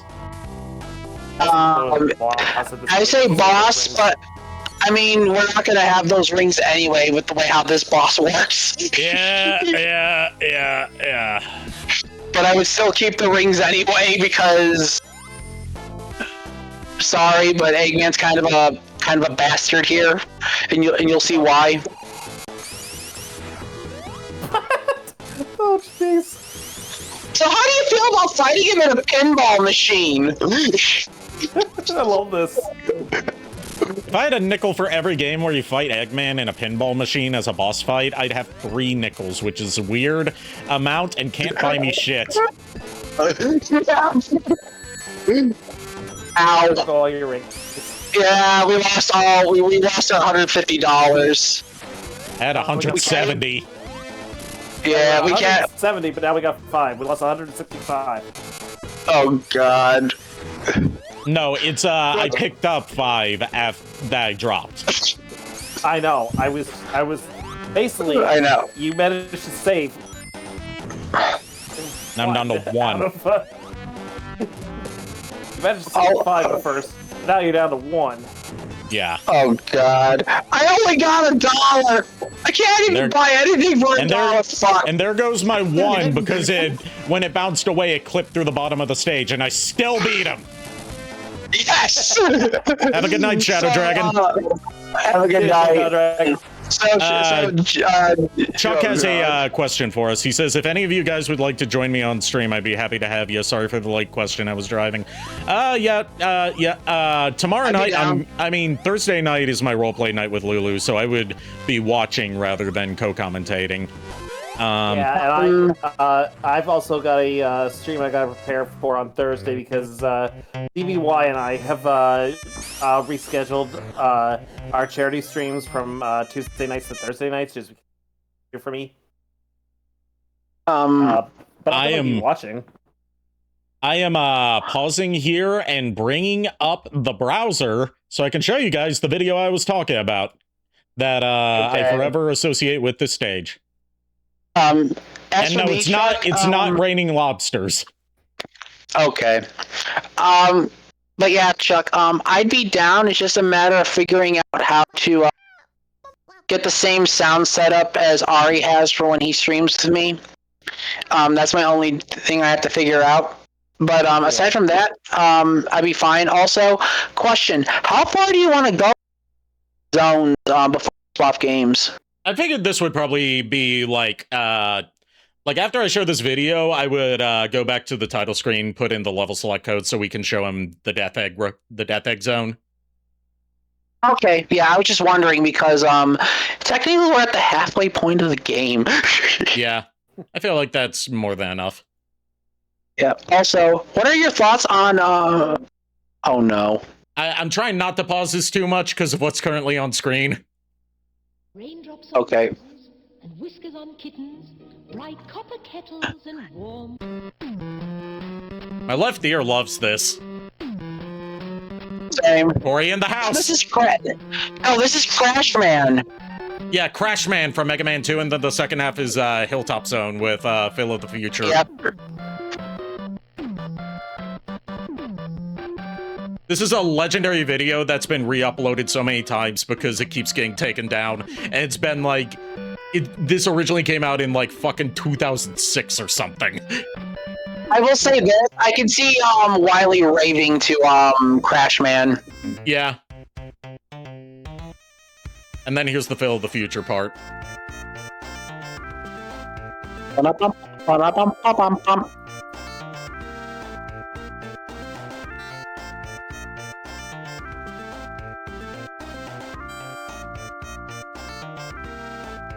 also love the fact that in Sonic 1, they in the first Sonic the Hedgehog movie, they referenced Hilltop Zone.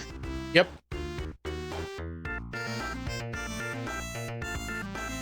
And yeah, that's top 27 anime boobs. Foundational memory in my mind because it was one of the first troll videos I ever came across. Oh god. But oh god. Go ahead. Why are you showing this? I can describe stuff to him.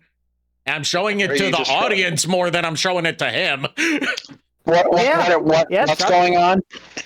He said, Chuck said, why are you showing this to Nico? He can't see. He can hear. I can still hear. Chuck, here's the thing. I can still hear, and it's 10 times worse because I have to deal with the vivid imagination in my head. Look. Nico may be blind, but he can still hear. Technically, I can still see using my hands. Yeah, yes. More than one person I've told you about or described you to has compared you to Daredevil. Yeah, I know. That's a lot. That's what everyone likes. But yes, time to put in, and then, show JKR, the one boss in Sonic, that one boss in the classic Sonic history. Yeah, the most reused boss in classic Sonic history. Yep.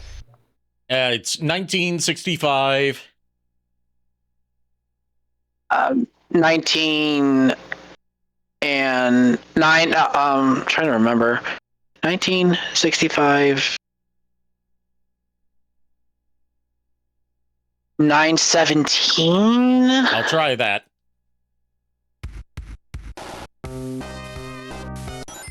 Yeah, that's it. Okay. Oh God. And I think you just click A and start.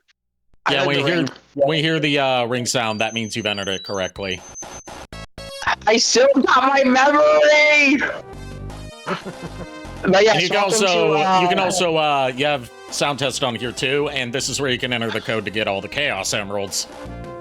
And debug mode. Yeah, and debug mode. But yes, I want to know what your thoughts are on Death Egg and Death Egg Robots music. And also, you know, this design from Mecha Sonic. Yep. Given that Origins now says that Sonic 2 takes place after Sonic CD, technically this was Eggman's first replacement for Metal Sonic, because he was left in Stardust Speedway. Yep, I've seen the Silver Sonic. Yeah, officially this one's called something like Mecha Sonic Mark II or Mark 1. I think this is Mark 1. Because it's reminiscent of 1, 2, 3, 4. It's reminiscent of Mechagodzilla. Exactly, that's what I was gonna say when I got distracted. But yeah, it's actually kind of what I want to base the robotic arm off of is Silver Sonic or Mecha Sonic / Mechagodzilla. Okay, it even has the concept art for it even has MG written on or like something reminiscent of the MG logo that's on Showa era Mechagodzilla. Yep.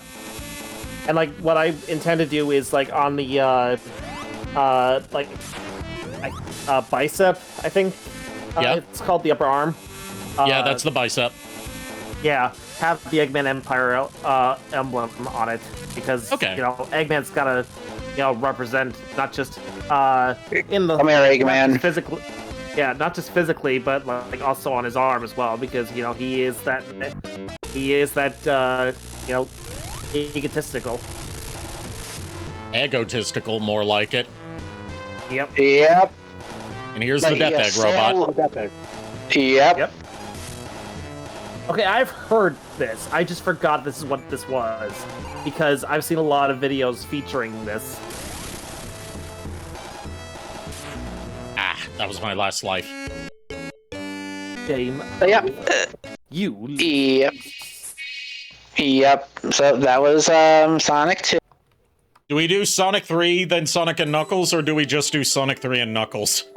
Actually, yes, we do Sonic 3. We do Sonic 3 first because there's different music between the two.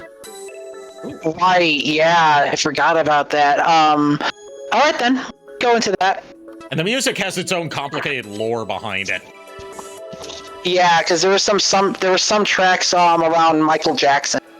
Yeah, Michael Jackson was hired to compose some of the soundtrack for Sonic the Hedgehog 3, and it's often debated, it's confirmed that he did work on it. It's just often debated how much of it he worked on. Yeah.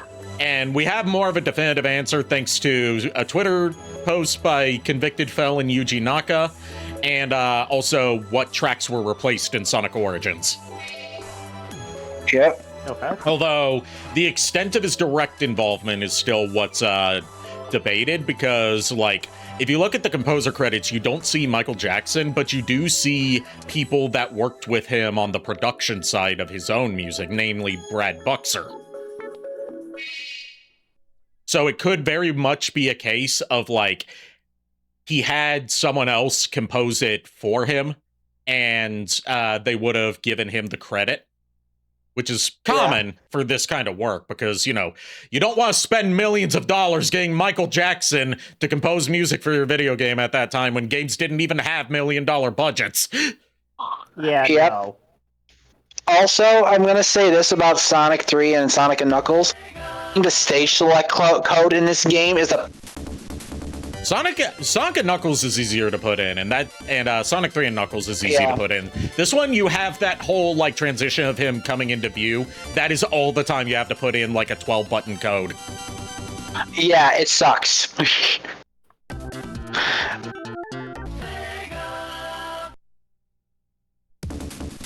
Also, fun fact, on my Origins playthrough, the last achievement I need is from Sonic and Knuckles, which is kill 5 of those rhino robots on Angel Island.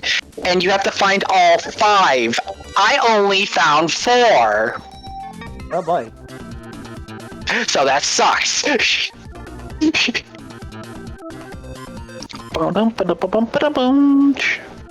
Also, just outerly shatter people's power scaling.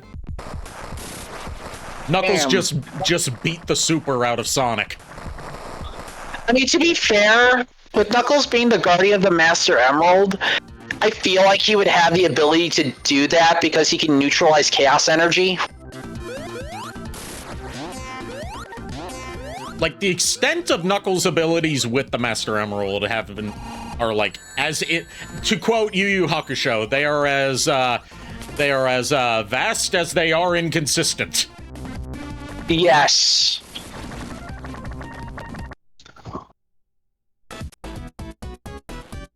Fun fact, these 3DS bonus stages are leftover of what the original idea for Sonic the Hedgehog 3 was, which goes to show how much of a madman convicted felon Yuji Naka was when he was, you know, working at Sonic Team. You know what the original plan for Sonic 3 was, other than, you know, to release it all as one game? What? You wanted to make it a 3D platformer on the Sega Genesis. I mean, that's why we got 3D Blast.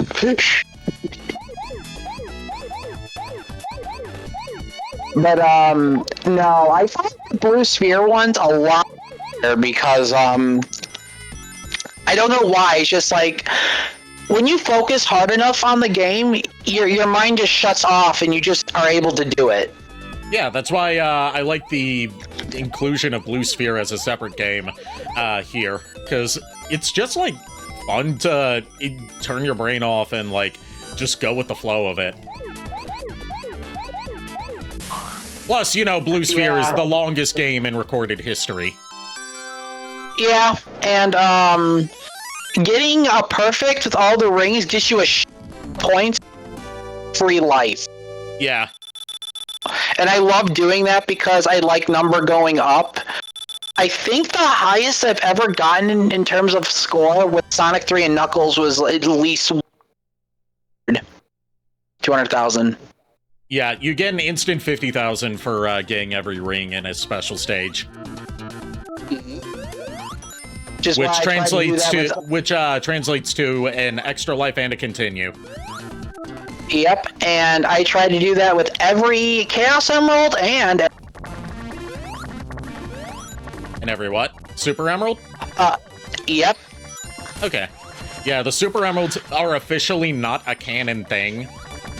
They're just, like, meant to be there as, like, an incentive to play through both games back-to-back to get locked on together. The other, like, the closest we have to a canon explanation of why Sonic never uses Hyperform and always goes Super instead is that the Super Emeralds are in another dimension that he can't easily access. Yep. Pay attention to this boss music. This is one of the Michael Jackson tracks. I love this song.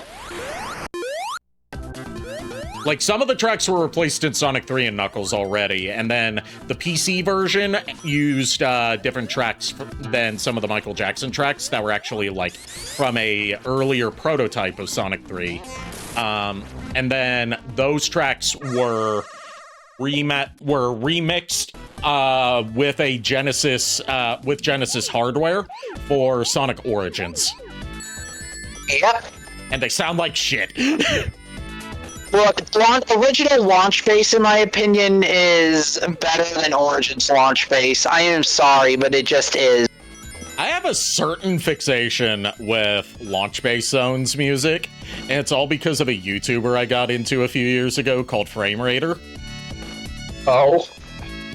Because his, like, ending screen music is launch base zone, and it's, the end screen animation is, like, a gif of Shantae dancing while money rains down from the sky. That actually sounds pretty sick, I'm not gonna lie to you. It is. Also, I don't know why that just somehow works. Oh my god. But yeah, also, to throw in something from Sonic 2, because this also affects Sonic 3. In, the original game, there was a zone taken out called Hidden Palace Zone. Yep. And, it was brought back in, the Android iOS/Android versions and Origin. And, JKR, do you want to know what Eggman uses as a weapon in that zone? What? A trombone. Yeah, he uses a weaponized trombone as his mech weapon in Hidden Palace Zone. So we know that Eggman's choice of instrument is that he's a tromboner. Believe it or not, that boss was actually the one I had the most trouble because I had to use Supersonic just to beat him, and I'm just like, yeah, no, I'm not letting him play. No. And the way that you access that stage is a reference to, like, an infamously shit piece of design in one of the stages in Sonic 2, Mystic Cave Zone. Oh yeah. One of the bridges is up. There's a pit that's filled with spikes, and you can't jump out of it. And if you're in supersonic form while you're in that pit, you just have to wait until your rings run out so you can die and try again. If you jump into that pit in the version that's in Sonic Origins, there is no spikes there. It's a bottomless pit, but it takes you, instead of dying, it takes you to Hidden Palace Zone. It sounds fake, but they actually did it. Yeah, I've actually done it on my run through, playing through all 4 games at one time in their story mode, and Hidden Palace is difficult. Yeah, I've done it on accident. But yeah, now we can hear more of this track. This is one of the Michael Jackson tracks. So-called Michael Jackson I love this boss music. I love this match. I love this one. Like, allegedly, the reason that he wasn't credited and didn't compose the whole soundtrack is because he was unsatisfied with the capabilities of the Genesis sound chip. Yeah. So, like, he just left over what parts were composed. We have a lot of conflicting stories with, like, no one that was directly involved wanting to give a straight answer. Yeah. Oh god. I have a question. Yeah. I know if I'm not gonna get through all the games probably tonight. When are we? How far do you want to go with the games until we go to the museum? We don't have to check out every game on the list. Fair enough. We've been going for just under 2 hours. So I say, like, we check out a little bit of... After we finish Angel Island Zone, we check out a bit of Sonic 3 and Knuckles just for some of the differences. And we'll get some Knuckles gameplay in there. Then,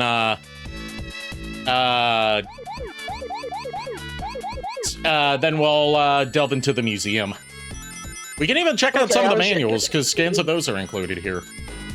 Yep, and the history of Sonic the Hedgehog is also, like, one of the videos that are really good.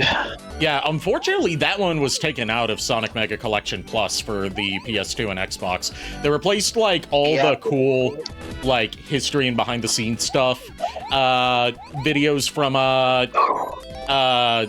Sonic Mega Collection with, like, stuff from, Sonic Heroes. And they also added, a shit ton of Game Gear games. Yeah, half the Game Gear lineup is in Mega Collection Plus, the other half is in Gems Collection. I will say this, though, with Gems Collection's game, well, first of all, with Mega Plus, because one of my friends from high school had the game for PS2, but didn't like it. I'm not really a big fan of Sonic, do you want this? I'm like, yeah, I'll take it. And from that's where I learned about Plus, because I was like, I have this for GameCube. And then I was looking at it, and I'm like, oh god, they got Mean Bean Machine on Game Gear, and that's my favorite version of And meanwhile, I think it's Gems Collection is the one that has the Game Gear version of Spinball. The worst version of Spinball. Oh god, no. We do not need that. The one with broken physics and an inconsistent frame rate. I will say this, my favorite Game Gear game on Gems Collection is obviously Tails Adventure, because I love the RPG aspect of it. Also, fuck the final boss in that game with a spoon. I don't like him.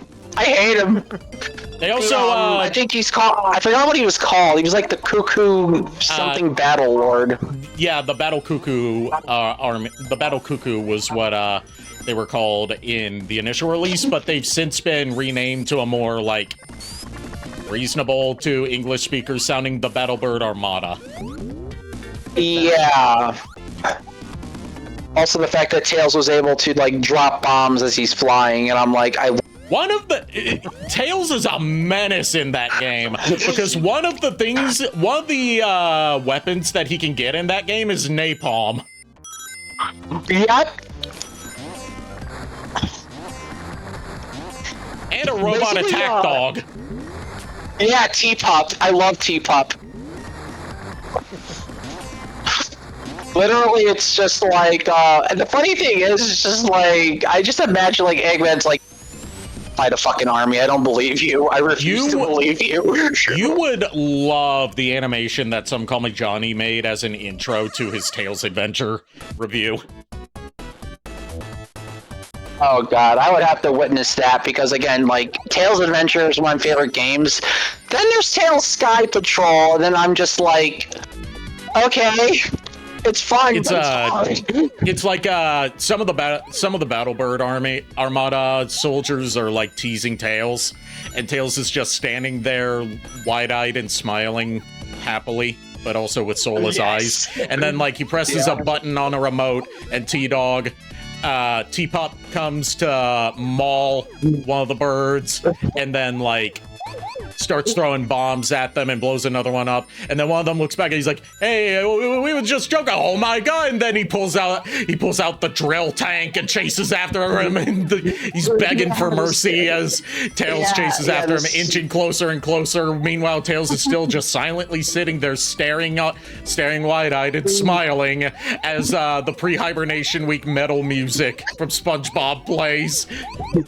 I was gonna say this, yeah, Tails using the Sea Fox is pretty fucking ridiculous. Also, I have the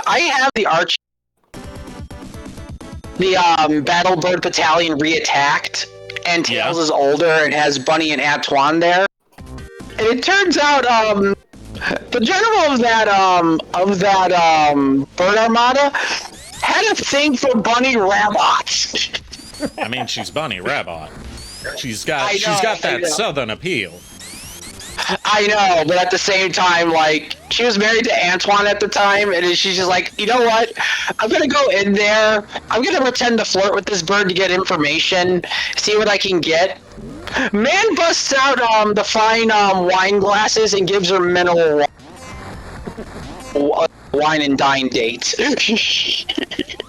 Friendly reminder that during Ken Pender's run on Sonic, it was implied but not outright stated that at one point, Scourge, who at the time was just going by Evil Sonic, impersonated Sonic, seduced Bunny, and had sex with her. Yep. And pretty much, he also did that to ruin the Blue reputation. Yep. Oh, hey, look, Gumball Machine. Gumball Machine, yep. Is this that amazing world of Gumball I've heard so much about? Oh my fucking god, I love that show. I've only seen bits and pieces of it. I will BRB, guys. Take your time. Look, all I know is that it's given us some good memes. It's got brilliant animation with a mixed media approach to its visual style, and that people are not okay for Gumball's mom.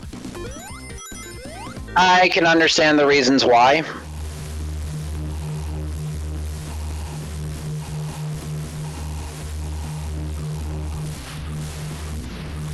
Poor Tails getting napalmed. My boy. I say as I'm holding my Tails plush with me as this is going on.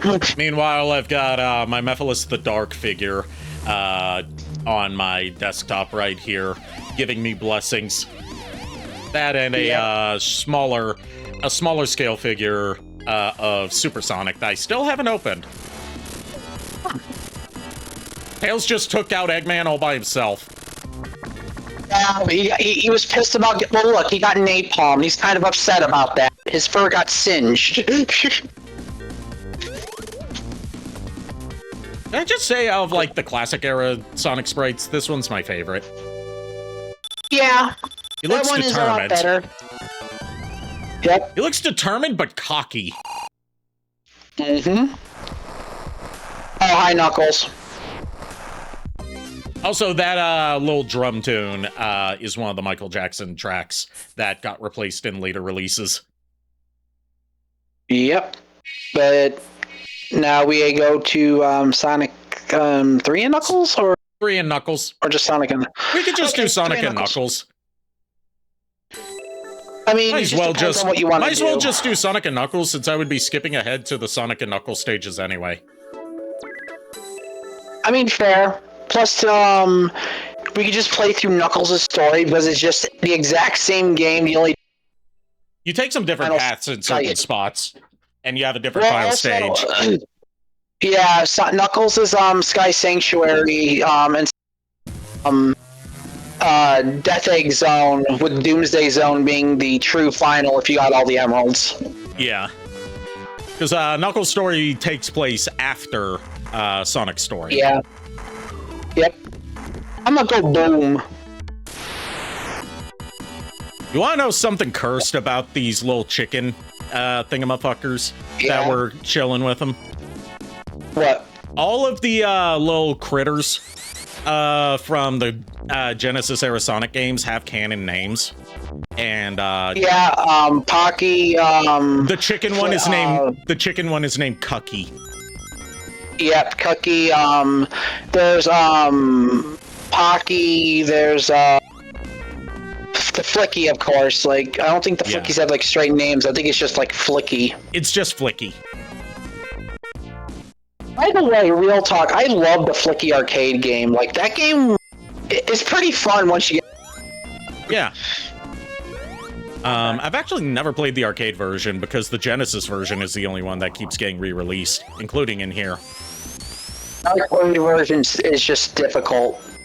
It's very difficult. I mean, given that this was that Flicky was an early Sega Genesis title and a Sega arcade port, my guess is probably like it basically plays the same. It's just downgraded graphics and sound.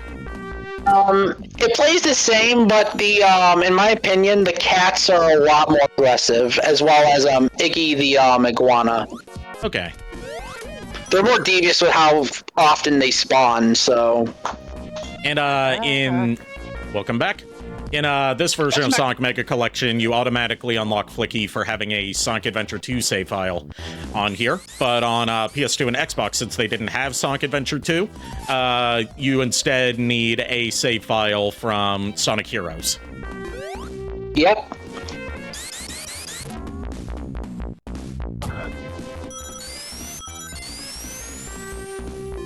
Behold, Mushroom Hill Zone, the place that we assume is where Eggman was warped to after the events of Sonic the Hedgehog 1 movie.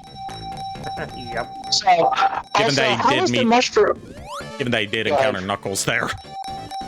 Yeah, I was gonna say, how was the mushroom coffee? Mushroom coffee's a real thing. I know. Sure it is. I figured it was. I just don't like the idea of mushrooms and coffee. Yeah, it sounds horrendous to me. No. Like, here's the thing. I like mushrooms and I like coffee, but the two together, no thank you. I don't like mushrooms in general. I love frozen coffee, but I do not like mushrooms. So you're basically Mario. I guess if you want to say that, sure. Sounds like DBY's got some competition. Not really, no. I mean, he can have the Mario type.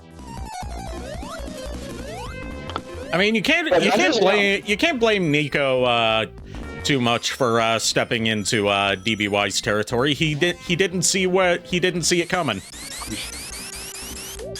No, more like he didn't see where he was going. Yeah. Can he see why kids love Cinnamon Toast Crunch?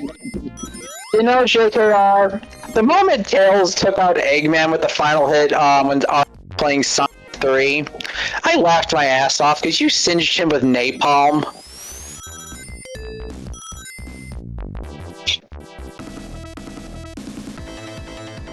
Ooh, hey, a lumberjack. Yep. Which, by the way, Fire Shield breaks this boss. Yep. Fire Shield also breaks the Sonic 3 Stage 1 boss fight. Yep. Because Fire Shield makes you invincible to fire. Yep. Doesn't make you invincible to wood, though. Doesn't make sense to me, but okay. Yeah, because the Lumberjack's main attack is he throws blocks of wood at you. I know. But by all scientific and logical standpoints, the moment that fucking wood hits that fire, it gets ignited. I'm just happy that the Fire Shield's abilities were expanded in Sonic Mania, especially in Oil Ocean Zone. Oh yeah, definitely. When you light the entire place on fire. Yep. Burn, bitch, burn. Hey Sonic, I committed arson.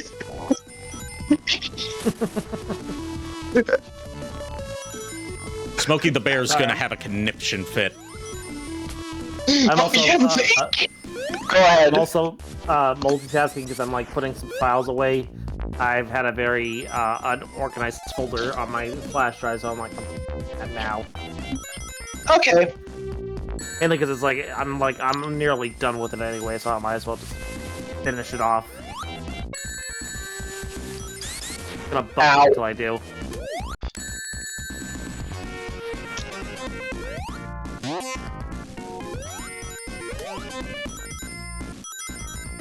Oh, it's like they say, WWGD.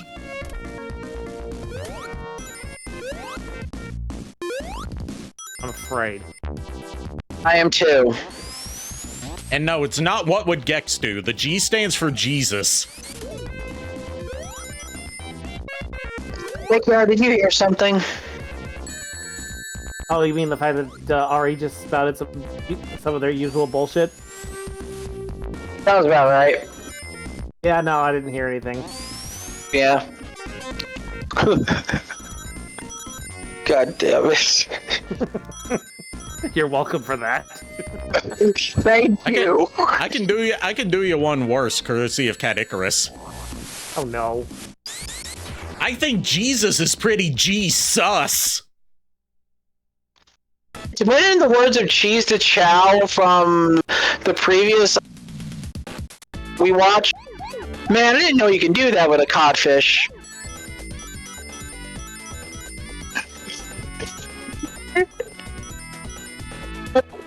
Naps, I loved it. Like, at that moment, Cream was just done with everybody. That's why you don't piss off the bunny. Yeah, and in one of the later episodes, she gets high because apparently Cheese made something called Green Hill scones. I'll just leave it at that. Bunny moves a lot. I heard those were back in stock. That's a real thing? Right. Oh, don't worry. The whole thing with Amy, like, by the way, they wasted all her meds in that one episode. I am not surprised. Like Tails gave her every single med she had left, meaning they OD'd Amy. Do you need your good night juice? Silence, heathen. I can just totally see someone in the DD campaign asking either Varrett or Riku that. Do you need that or Vixie? One of the three. Where's those damn last 8 spheres? There they are. There's 4 of them. Oh god. By the way, before everyone's excitement for the Chaos Emerald hunt today was ruined by the fact that you have to sign away your right to not have your shit studied for AI model training to participate in it, people in the comments were saying, like, everyone's in agreement. When we get to the 4th one, we have to say, where's that damn 4th Chaos Emerald? Yes! I was gonna say, it's like, there's that damn 4th place trophy! Oh god. I'm glad you guys enjoyed, that the egg pong is allowed to be a bastard. Yep, noodles! How you, Nucky Poo? Oh god. Look, I'm so happy I'm getting to show you guys that entire do the memes on there and you will get it. Finally. Validation. It's okay, Richie. The bad boy won't hurt you anymore. Let's see if someone goes for your weak point. Don't have you know that my trousers reinforced full on mustache. Can we talk about how the Mushroom Hill Act 2 boss fight is just a predecessor to what we would get in Sonic Advance 2? Since you're running after the boss. Yeah, pretty much. And I put in the stage select code so we can show the Doomsday Zone and the Mecha Sonic fight. Yep, the Mecha Sonic fight is legendary in this one. So are we doing Sky Sanctuary Act 2 or are we doing Doomsday? You know what, JKR? Since you have not played through all the classic Sonics, why don't you pick? I'm gonna say Death Egg. Either act. You mean Doomsday, because Death Egg is like a full level. These are like boss fights. Oh, okay. Doomsday then. Okay. So, after getting all 6 Chaos Emeralds, we chased the Fat Man. All 7, yeah. We chased the Fat Man. I've never been good at the Doomsday Zone fight. I will say this. A lot of the rings are so hidden out of sight. Yeah, because there's so much room on the top and bottom that you can move around in that's out of view. And there, you know, I was about to say you have to avoid the asteroids as I keep running into them. Yeah. See, either way, my perfect run of this game ends here, depending on how lucky I get. Yeah. And the way you have to fight the boss is a little fucky. Yeah, you have to hit him with his own back, and then you gotta run, and I can't believe I'm gonna say this, but I will take the blow. You gotta ram him. You shouldn't take blow, Nico. Drugs are bad. If you do drugs, you go to hell before you die. Yeah, if you do drugs, you go to hell before you die. Captain Albano taught me that. Joke's on you. How do you know I'm not always in a... Sorry, what? Always in a what? No, we didn't Cut get out. the second part of that. I said, joke's on you. I'm always in a constant state of hell. Well, you know what they say, hell is other people. Also, bye, Sonic. Yeah, bye, Sonic. But yeah, it's basically like 8 missiles and then 8 tackles to the actual Death Egg robot.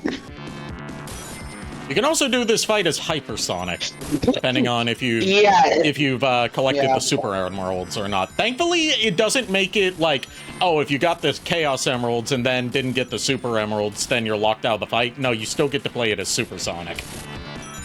Yes, and the only difference is Hypersonic is a seizure. Yeah, that's part of what... My guess is that's part of why he's never appeared in 3D. Yeah. Because he rapidly flashes the colors of all the emeralds. Yeah. I mean, Hypersonic is strong. It's just, yeah, I hope you're, like, looking at a flashing screen. Or rather, a flashing hedgehog. You know, you want to know what's... I mean, Hypersonic... Hypersonic's... if Hypersonic's so good, you want to know what's better than Hypersonic? What? What? My Hyper Metal Sonic. Yeah, but the only difference between that one is just... It's not even a super form. It's just high boosters and copy ability. Which, by the way, is already overpowered, so point retracted. I don't be RP. I hear Widget barking. Okay.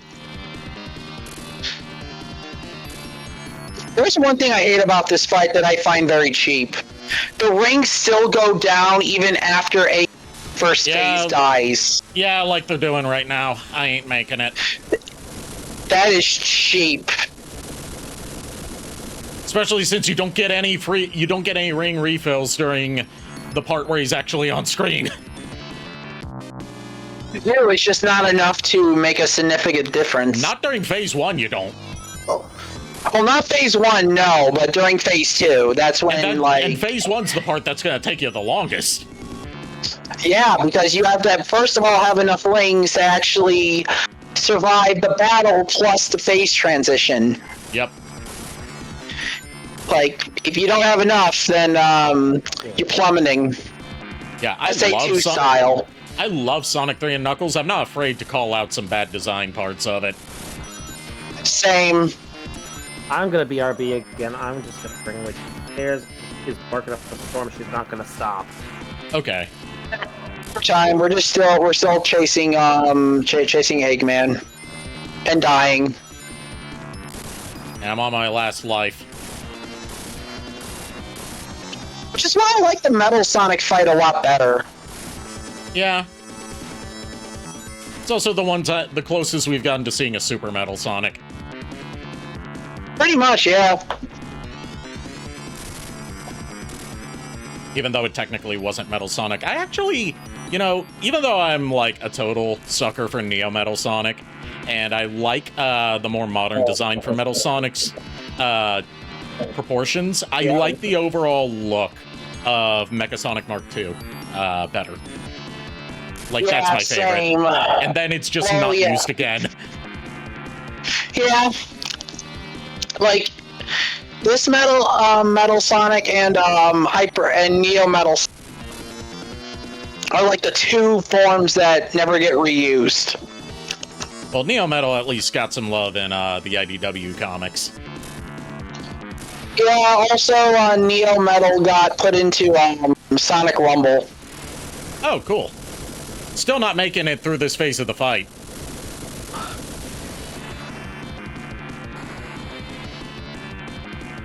I barely made it through that phase of the fight. Wait, are we actually going to do it? We might. Keyword being might. Chat, give all your energy. We got this. Give me your energy, chat. Ah, no! No? At least made it to phase 2. Look, you put in a good attempt. Yeah. And when JKR gets back, we'll show him the Metal Sonic thing. Yeah. Oh my god. I was holding my breath. I was like, oh, is she gonna do it? Are they gonna do it? Sadly, no. Oh no. If I had my vision, I would actually Sonic Mania, or at least like a Sonic game again. I like playing the classic Sonics. You want to know something weird about Sonic Pocket Adventure from, like, what I've seen of it for the Neo Geo Pocket Color? Seeing as I played it, sure. Have you played the Doomsday Zone in Pocket Adventure? Yes, they play the Sky Sanctuary Zone instead of actual Doomsday music, because Doomsday was it's like such upbeat and cheerful music for the final boss fight. I will say this though, their version of Doomsday Zone and the final boss of Sonic 3's normal Death Egg sounds amazing on Neo. I love it. Like, I love the sound chip of it.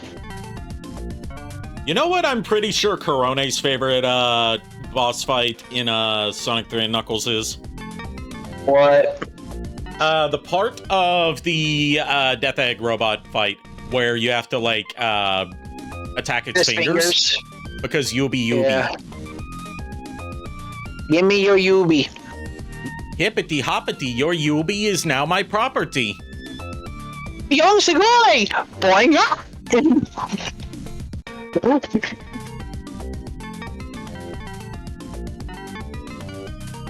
Man, distressed doggo noises. Yeah. You know what one of my favorite reactions of hers playing a Sonic game was? What? When Frontiers first came out and she was showing off the Corone collaboration DLC. Okay. And she came across she had the DLC turned on that changes the Cocos into the little listener-san icon that she uses to represent her chat. Also known as Koroneski. And her response upon seeing them following her was gross. Wow. Okay. Oh my god. Oh god. I will say this though, what's gonna be interesting is how far are we what? Whenever we get to Mean Bean Machine, I wonder how far we're gonna get. Not very far. I'm not good at Mean Bean Machine. I'm good at Mean Bean Machine not flawlessly, but I've beaten it. I got all the way to God, I want to say Sir Fuzzy before I got my ass kicked. I can't even get that far. It's either Sir Fuzzy or Scratch. I can't even get that dying. Far.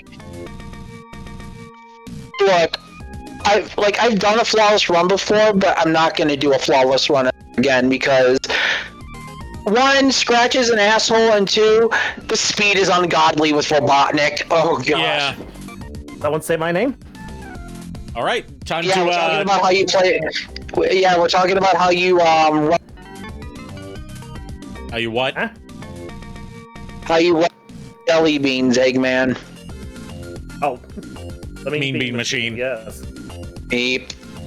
Sky Sanctuary Act 2, which is Knuckles Zone for it. Where he fights, well, first he fights this Egg Robo, and by that I mean gets captured by him. And then he fights Super Mecha Sonic Mark II. Also taking out the egg robo. Yep. And I was saying earlier, this is my favorite, like, robot counterpart Sonic design. It's just so cool. Other than, Neo Metal. Yeah. Yep. It's a two-phase fight. That's not too much of a pain in the ass. It really isn't. If anything, Doomsday Zone's by a mile. Yeah, Doomsday Zone because it has so many phases to it. But also the fact that, depending on how many rings you got for the first phase, determines if you even get far. Yeah. Now for phase 2.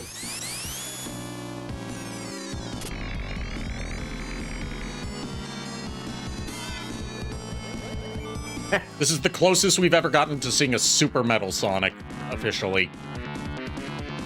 Also, SMB Z reference, I'll crush you. Yep. That Dude, are you wasn't gonna, even a like, fight. attack me or something? Go ahead. He was just Maybe I flying didn't back and want forth, to. not attacking. He doesn't want to, he's just chilling. He's vibing with the stream.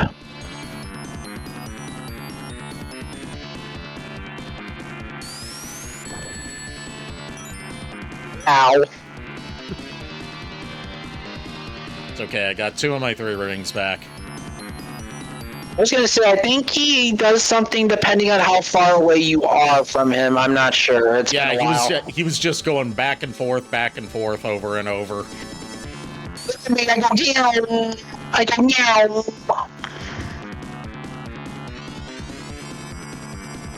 That's the attack I was waiting for him to do.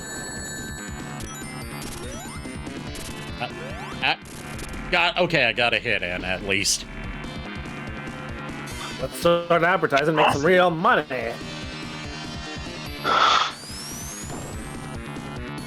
Because as you can see, I go back and forth, back and forth, back and forth. Dr. Steel? Dr. Steel. Oh, Was that a Dr. Steel reference? No, it's like, I don't know, maybe, actually. Because he has a song called Back and Forth. Yeah, that's Dr. Steel, I'm sorry. It was I forgot his name for a moment. For one reason I thought it was something else. I don't know why. Dr. Steel, who happens to look exactly like Arkham City Hugo Strange before Arkham City Hugo Strange was revealed to the public. Mm-hmm.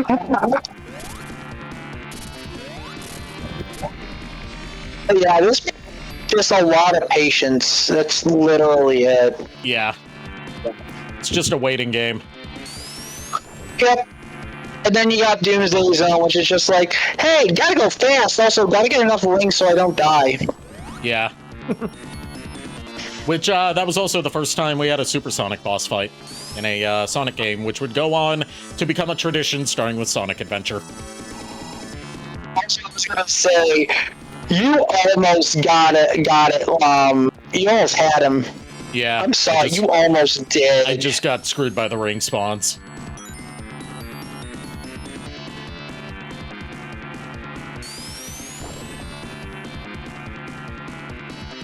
Also, if you hear any crunching, that's me with my desert. Okay. What do you have for your desert? But how many sand is in the desert?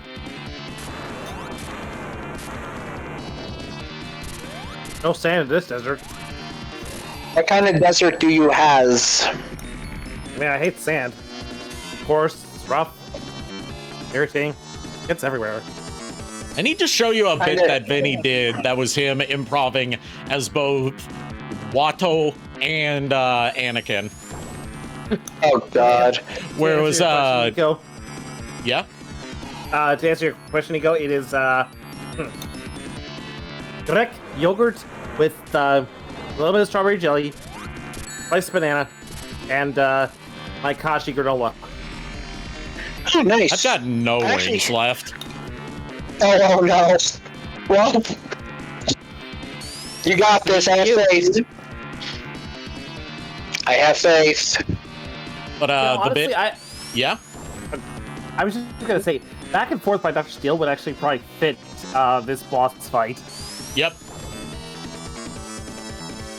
But I was gonna say, I have strawberry ice cream upstairs in the freezer I can have in a bit. I had the last of my ice cream last night. Yeah, I have a Mexican strawberry ice cream bar in the freezer, and I honestly forgot we had it, but I was craving yogurt. So you got a paletta. Oh, nice. Yeah, I bought them at a grocery store yesterday on our way back from the cemetery. Because I was like craving some ice cream, craving a change of change of desserts, because it's been having yogurt for the past like week and a half to 2 weeks. And I'm like, I wanted something different for once, so we got a pack of ice cream bars. It has like actual real cream and real fruit, so it's the real deal. The bit that I was trying to talk about with Watto and Anakin is like, Anakin is visiting Watto on his deathbed, and Watto reveals that, like, you know, Annie, that whole story about you know I love you and your mother, and you know that whole story about how you don't have a father, how you're a child of the Force. Yeah, Watto. It's a load of poodoo. I'm your father, Annie. I knew it. That's not true. That's impossible. It's impossible. I was going to say, when you were going with that, I was just, God damn it. Look at you have wings, Annie. They're on your back. They grow in at age 27. And then Anakin flies away. Oh my god. Also, Nico, whenever you guys get your internet back, I've sent Lulu both the what is it? The Gardevoir PNG, just without the white background on it, okay. and also a link to set it up properly for Ari's stream. So it's like all she would have to do is just log into your Discord account through that link, and then upload the cleared back PNG to it, and that'll be your. She can actually if you send it to me, technically she could access it through my phone, because my is logged into my... Yeah, that's a good point. I don't know why I didn't think of that. And this is why you keep getting defeated by woodland critters, Doctor. Yeah, that's a very good... Actually, very curious. Maybe I should have the Chaos Emeralds. Never seen him do that attack before. Which one? The one where he swoops down at you. Yeah, that's one of the easier way. When he just like rushes at you diagonally, or yeah, I've never seen him do that. I've seen him do the spin dash attack before, but not him just like ramming at me. I've never seen that. I've had that happen to me so many fucking times. I'm just like, buddy, fire your energy attack and please just stop it. Yeah.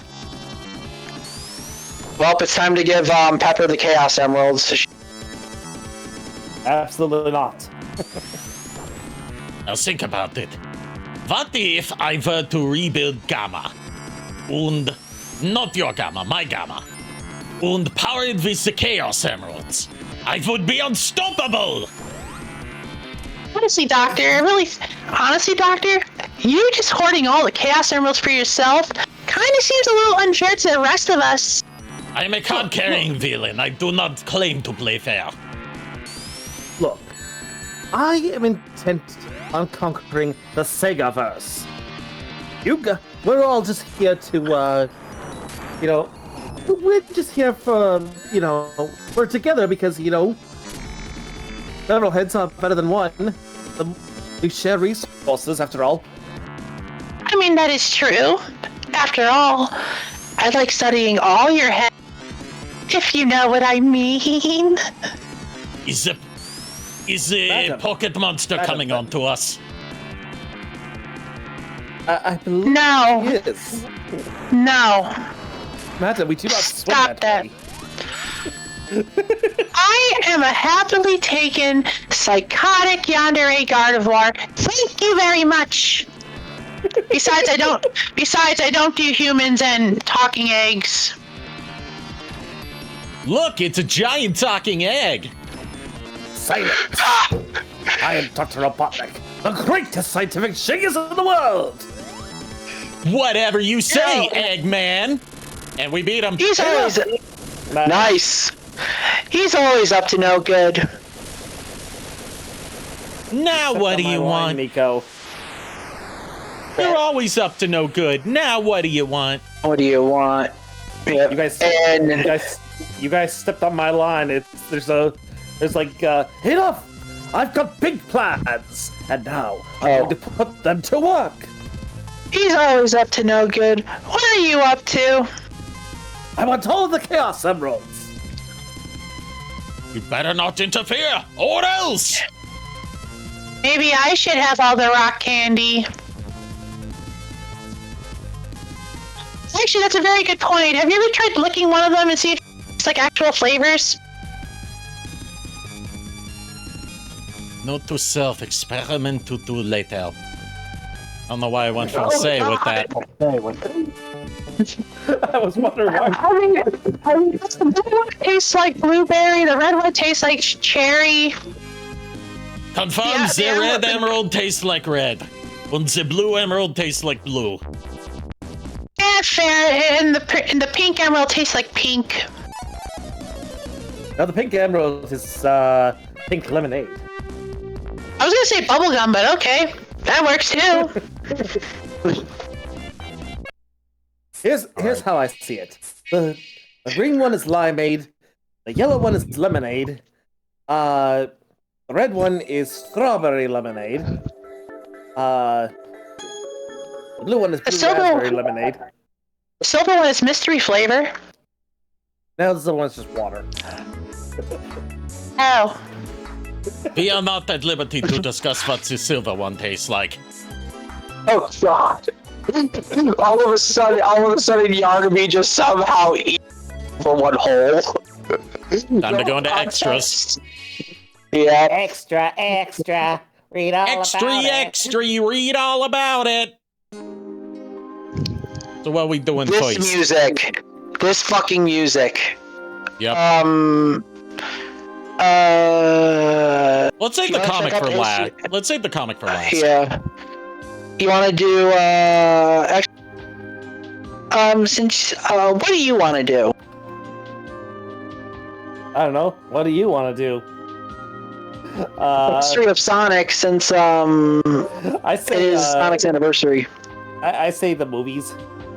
Okay, Yeah, we got movies. Sonic CD intro movie, Sonic CD ending movie, an ad re-edited introduction video for Sonic Adventure 2 Battle, an ad for Sonic Advance 2, and History of Sonic. I say history. This is gonna be interlaced as fuck, I apologize.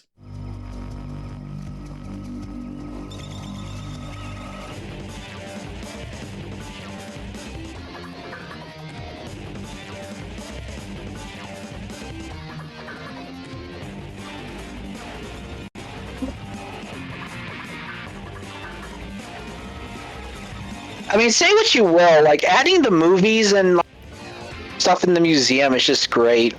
Yep. Which is why this is my favorite of the Sonic collections in terms of extras. The others just don't have anything that compares. Yeah, I mean, Origins has the Mania animations. The problem is they don't have the Sonic racing animation. Yeah.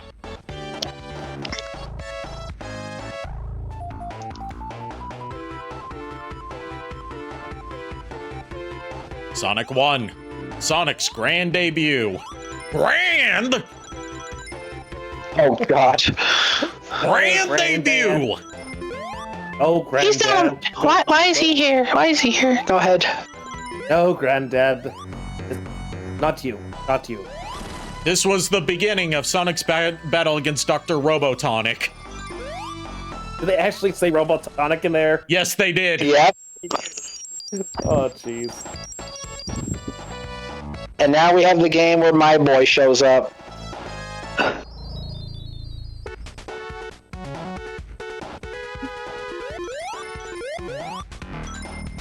Yes. Tails' debut. Yep. Yeah, Sonic is only 1 year older than me. Because this year I'll be 34, so yeah. Yeah. I just realized I was born in 91. Yeah. Yep. Sega CD. CD's nuts. Yeah. Amy's debut. She loves to chase after Sonic wherever he goes. Does she seem a little different than she does today? Also, she gets very thirsty. A deadly enemy, Metal Sonic, also makes his appearance in this game. Who's also a quarter-munching whore. I'm sorry, I'm calling him out. Sonic 3, baby! Yee.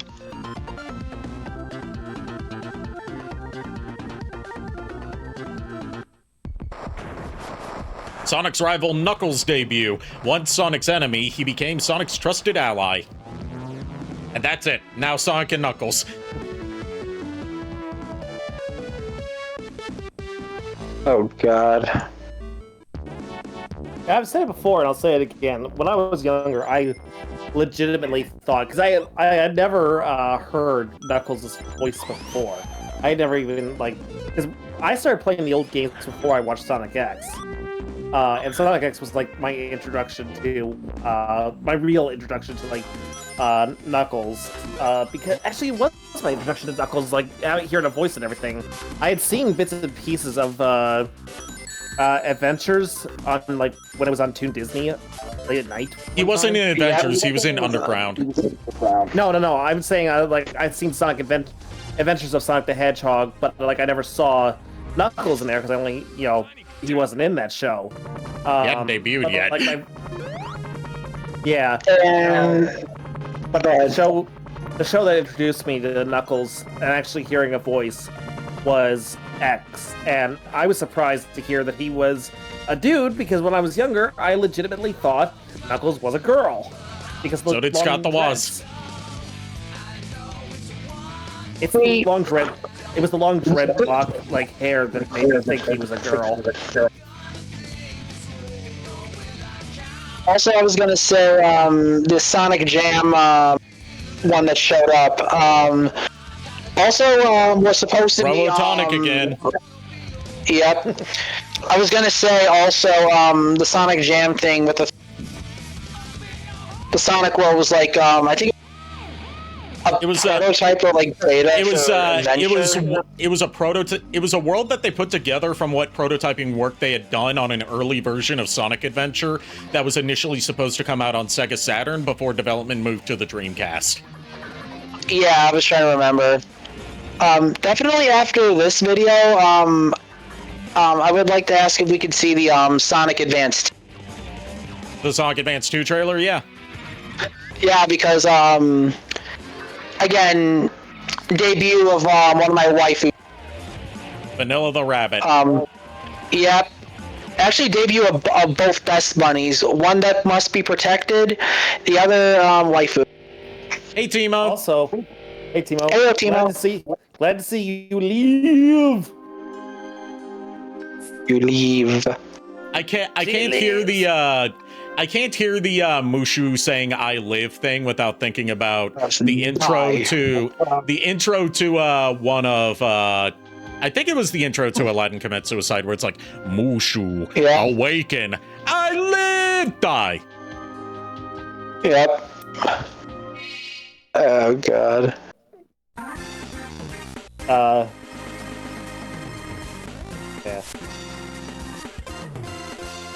I don't even know where I was going now. I forgot what I was. A highly anticipated sequel is coming soon. The new Sonic is faster than ever.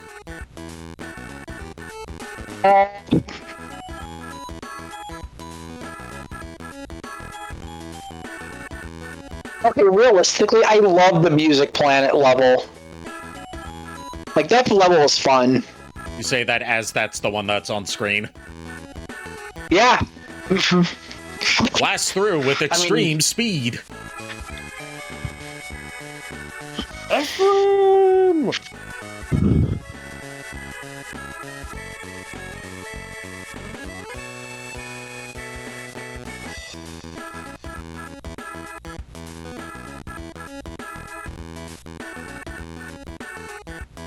Sonic Advance 2. Yep. Nothing about Cream the Rabbit was said in that commercial. Sadly, no. Then again, with Vanilla, though, as well, she doesn't show up until, like, the very final battle. Yep.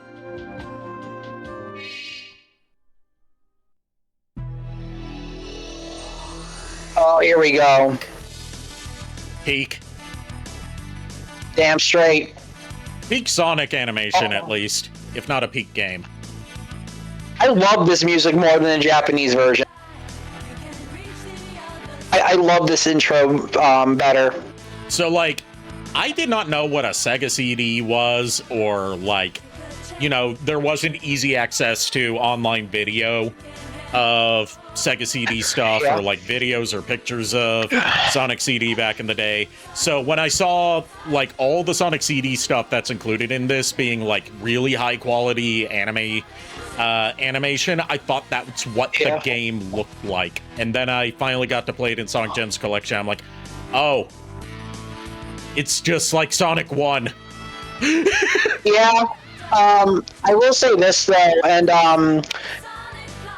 I know they would have been able to done this. Unfortunately, they didn't. I would have loved to see based on like this animation style. That's what the OVA was supposed to be. I know, but like, I would have loved to see like at least a 2-season anime, at least maybe a 1-season. Like, what I'm saying is the OVA was supposed to lead into an anime series, but never got made. Yeah, I know, which is why I'm saying it's unfortunate. Yeah. Then again, that was also the era of, like, everyone making OVAs of everything. Because the video market was booming. Yeah. Pretty much.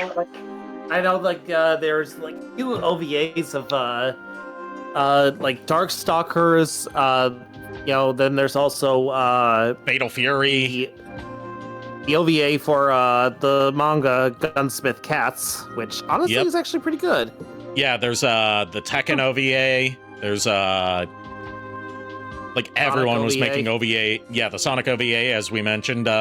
There's like even like manga no one's fucking heard of before was getting OVAs back then. Like Twinkle Nora Rock Me being one of the more infamous examples, thanks to archivist Kenny Lauderdale showing how choppy its animation is. Like, if you ever look at, like, you know, some TV animation and think like, wow, this looks so low quality because it's so choppy or whatever, like, you know, Pokemon's early animation can be pretty choppy.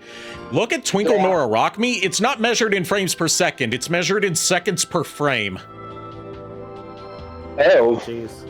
It, like, a lot of it just moves between stills. Also, yeah, Timo, the Street Fighter OVA. I don't know. There were a lot of Street Fighter OVAs. Yeah. Including the famous one with Chun-Li. Also, if we're talking like OVAs that really broke over, like bringing anime to the West outside of just like, you know, the Americanized dubs of Japanese shows that were masquerading as American produced shows, like, you know, Kimba the White Lion or Voltron or Astro Boy, stuff like that. There is stuff like yeah, or Robotech, actually. Robotech. There's stuff like Ninja Scroll or Legend of the Overfiend, which is, you know, the one that introduced tentacles to the masses. Oh boy. Where it brought over this image that, like, okay, anime is either like kiddie stuff with bad dubs, or it is like all just gore and sex. There's no in between. That's how it was viewed for a while. It's still viewed that way from certain people in today's day and age. Yeah. I mean, Pied Piper of Hamelin was another one that was seconds per frame. Yeah, Violinist of Hamelin. Okay. I was gonna say, with the whole thing about that, what you guys mentioned. Yeah. Anime was also the one that was like, yeah, welcome to corner. Welcome to what? The fetish corner. Yeah. Like, I just think about how many people whose awakening was watching the Chun-Li shower scene in Street Fighter 2, the movie. Pretty much, yeah. Or if you want a much worse version of that, Anna Williams' shower scene in the Tekken OVA. Not Nina Williams, the sex symbol of the franchise, not Anna. Oh, God. The sister that no one likes.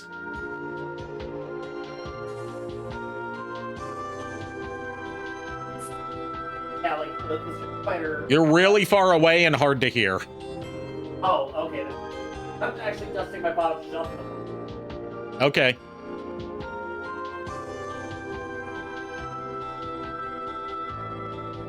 Oh, God. What I was saying was, the Street Fighter 2 movie, I believe, isn't that the one with Cammy, where it's like she's apparently under the control of Shadaloo or something like that? I don't know. Yeah, that's the opening of the movie. That's one of the opening parts of the movie, and then she just kind of fucks off for the rest of it. Yeah, where it's like she's wearing like this red hooded cloak, and then she like immediately strips it off, revealing herself in her usual leotard and boots. And she like she assassinates a politician by killing him with her thighs. Yeah, which honestly could have been me. And she doesn't have, and even though she's supposed to be British, she has an American accent. Yeah. Well, when you said that, Jake, here, I'm like, yeah. After Saturday, when I pulled aggro on Varen. That's also the one that has Bryan Cranston in it as the voice of Fei Long. Oh. Before he was known for Breaking Bad and before he was known for Malcolm in the Middle, he was in a surprising amount of dubs, including Power Rangers. Oh, I know that. He voiced some monsters in Power Rangers for a few seasons. Okay. Yeah.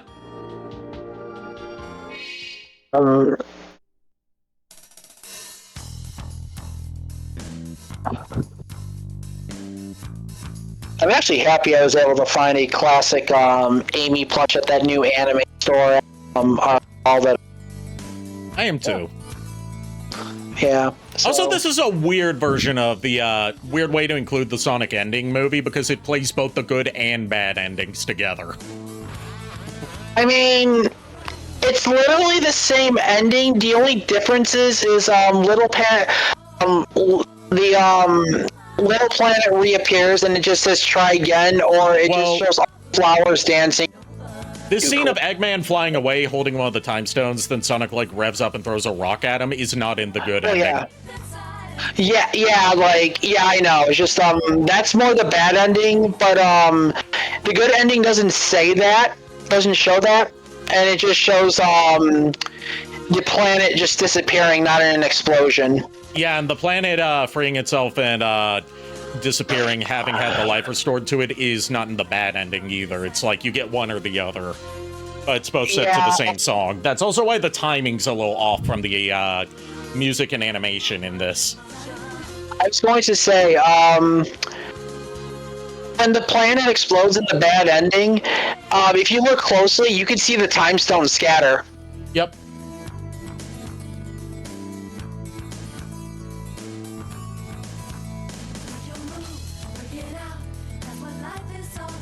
Also, that animation of Sonic racing Metal Sonic is the damn thing ever. Yeah, and it makes it look way more exciting than the actual race with Metal Sonic was. Yeah! The one thing saddened me last video, Sonic Adventure 2 Battle. Yep, I was going to say, the one thing that saddened me about the remake of CD was I'm happy they added Tails. I'm sad that they didn't get a chance to give Tails his own, like, intro and ending into the... Yeah, that would have been outside the scope of what they were doing. Yeah, but at the same time, I would have wanted it. Again, I'm happy my boy was playable, but at the same time, I'm like, sad face. Yeah.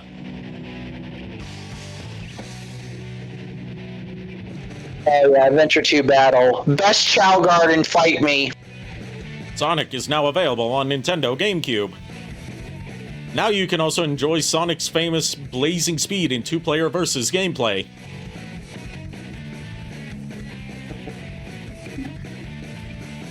I'll be right. I'm gonna be like going back to the shelf just to put some things on it. So if I sound far away, that's why. Okay. Okay.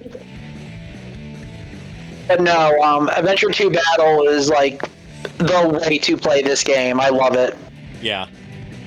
GameCube version specifically, because PC version strips out some of the Chow Garden features. Link up with Sonic Advance to take your Chow with you everywhere you go.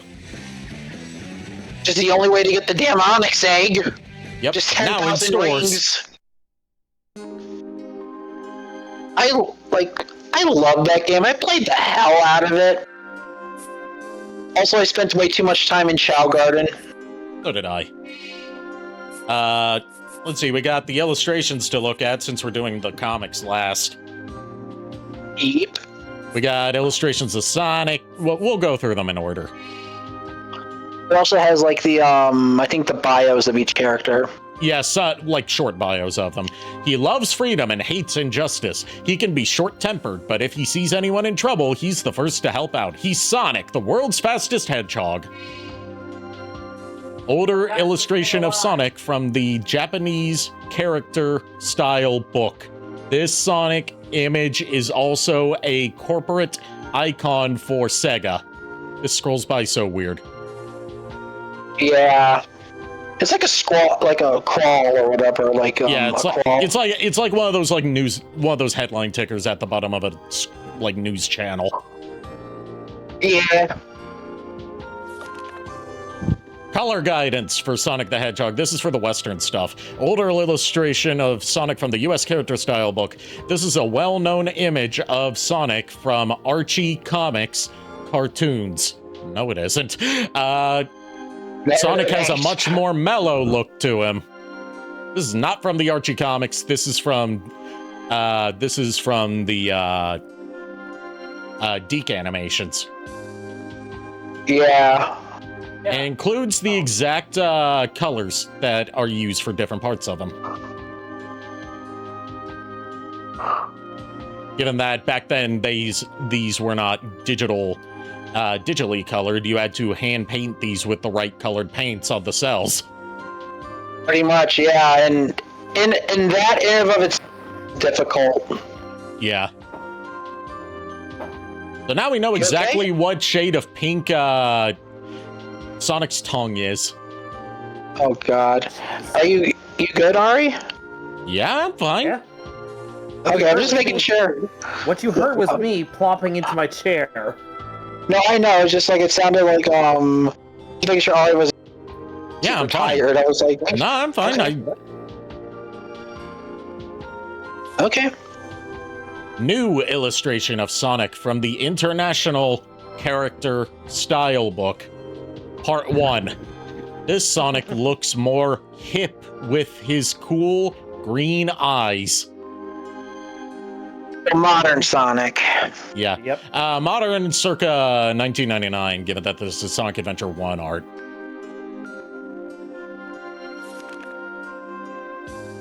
New illustration from the International Character Style Book, Part 2. This Sonic looks more hip with his cool green eyes. You don't say! Oh my God. I mean, it's nice that they give you, go ahead. New illustration of Sonic from the International Character Style Book, Part 3. This Sonic looks more hip with his cool green eyes.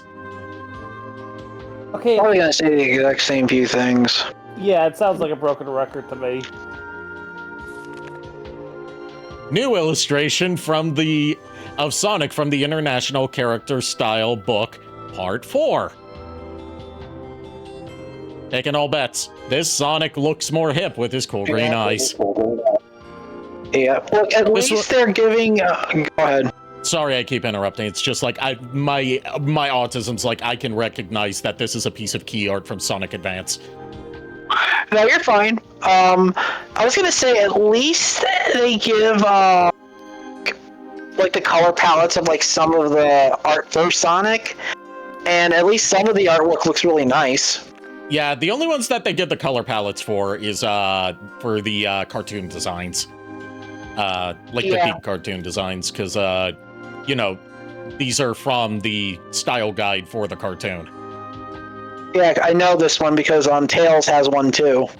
I can also tell that this is a more of a style guide for Adventures of Sonic the Hedgehog because of the lack of shading on it. Yeah. The flat colors are more Adventures. More heavy shading is Sad AM. Yep. Well, then again, Adventures of Sonic the Hedgehog is more Looney Tunes base. It's the best Looney Tunes cartoon not made by the Looney Tunes dudes. Yep. Now for Miles Tails Prower. Sonic's trusted partner, Miles Prower, aka Tails. Their relationship started when this two-tailed fox started to follow Sonic on his adventures. Through their experiences together, Tails becomes brave and courageous, and then loses that all the moment Sonic disappears in Sonic Forces. Yeah, they did him dirty. Also, Nico, what did you say about Tails? What? What did you say about Tails?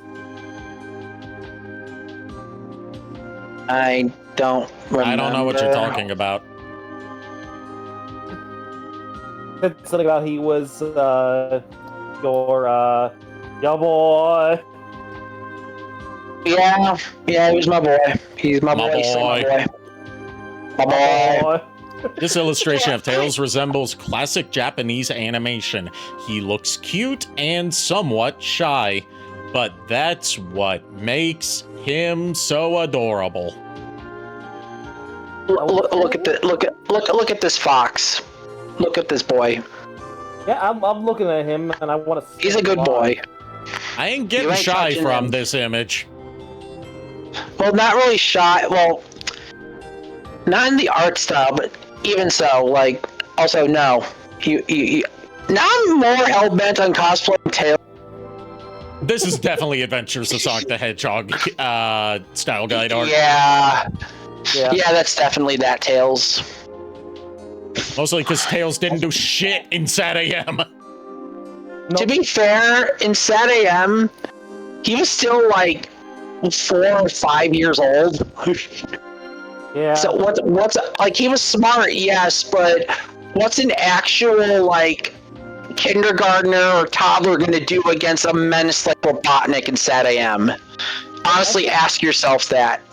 I think they also gave him like blue wristbands. What's up, JK? I was gonna say that I think he was supposed to be like 8 years old. I think he's supposed to be 8 years old in canon. In Adventures of Sonic the Hedgehog, he's 4.5. Yeah, okay. He's still like a toddler. So again, he didn't. Sad AM. He didn't really do much because what's a toddler gonna honestly do like Robotnik? Yeah. I mean, that's honestly ask yourself that. He's smart, but it's but like he doesn't get to really show that level intelligence. Yeah, he doesn't get to show that level of intelligence all that much in the show. I will say one thing I loved about his dynamic, though, and that's the relationship that him and who? Him and Sally. Yeah. Oh yeah. The like older sister / aunt dynamic. New illustration of Tails from the International Character Style Book, Part 1. Although he looks more athletic and confident, he still has very childlike qualities. Well, yeah, at the time he was 8. This is also this is the art that's used in the recap screen of Sonic Adventure 1 for Tails' story. Yep. Also, it's gonna probably repeat the exact same things. Yeah. This is art for Sonic Adventure 2's 2-player mode, I believe. Might be, I'm not sure. It could also just be key art for like promos. This is Sonic Adventure 2 art, definitely, because it has the Cyclone. Oh yeah. Yep. Mm-hmm. I miss my tail. I miss my wife tail. I miss her a lot. God damn it. And this is Sonic Advance art. I love his Sonic Advance art design. Like, I like the art style of it. It looks very squished compared to the others. I don't know why. He's bending over, though. I mean, true, but his face looks squished, I mean. Knuckles. Descended from a warrior clan, Knuckles the Echidna is honest and fierce. He is both Sonic's friend and rival. With the sharp spikes on his fists, he can burrow into the ground and scale walls. His trademark is his stylin' red dreadlocks. Oh god, he's also gullible as heck. Older illustration of Knuckles from the Japanese character style book. Through his fierce eyes, you can tell that he's a lone wolf. I mean, he's a lone echidna, but I can't exactly tell that from his eyes. He's a lone echidna who has a very... New illustration of Knuckles from the International Character Style book, Part 1.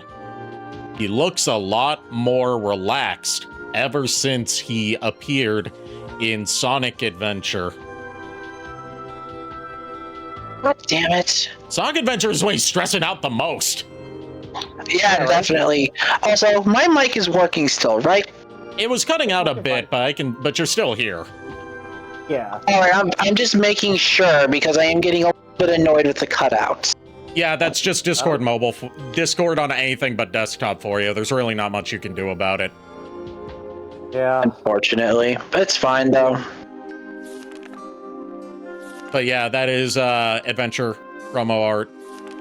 That's this is also Adventure promo art. I can tell by the teeth. The like jagged teeth smiles are very common in Sonic Adventure 1 promo art. That's Sonic Adventure 2. And that is, I think, also Sonic Adventure 2.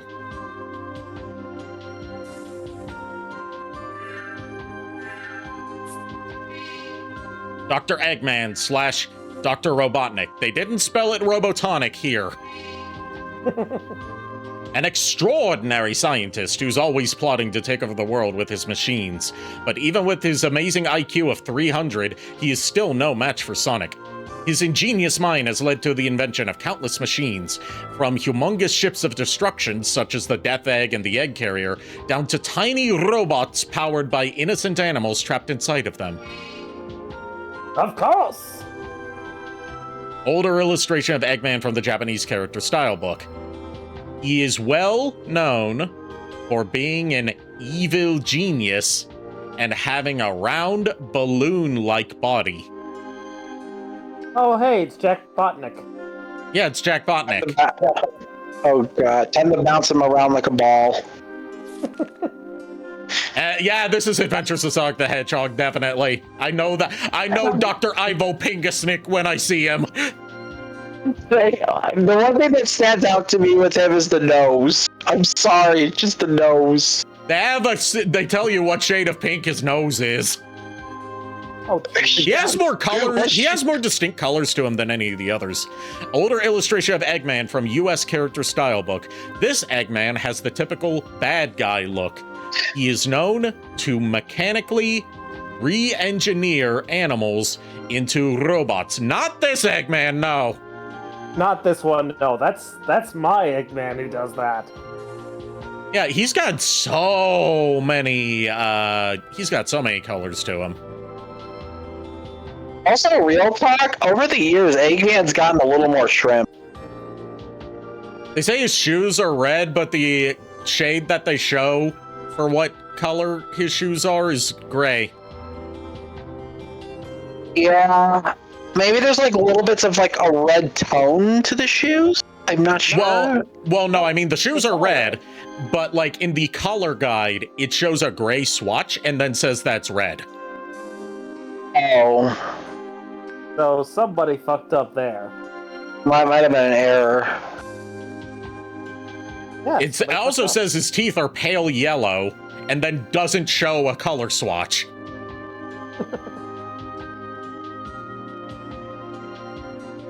So it's just like good luck. It's a scavenger hunt to find the right shade of pale yellow. Oh my god. Probably from trying to taste the yellow chaos emerald. I also have what shade of black his line art is. Does it say what? No, what? I'm curious. What shade of black is the line? PMS Black 100K. Oh. Which refers to which Pantone color it is. It wouldn't have a hex value to it because that's something used in digital art. Yeah. Which I believe, going by Pantone colors based on how the others are listed, there's just the one shade of black. Makes sense. More often you wouldn't need varying shades of black. You would use gray for that. Yeah, like it's just like straight up black, gray, or like white. And usually it's just like black and make gray at times, so... Yeah. But he's got so many shades to him. Well, New illustration of Eggman from the International Character Style Book, Part 1.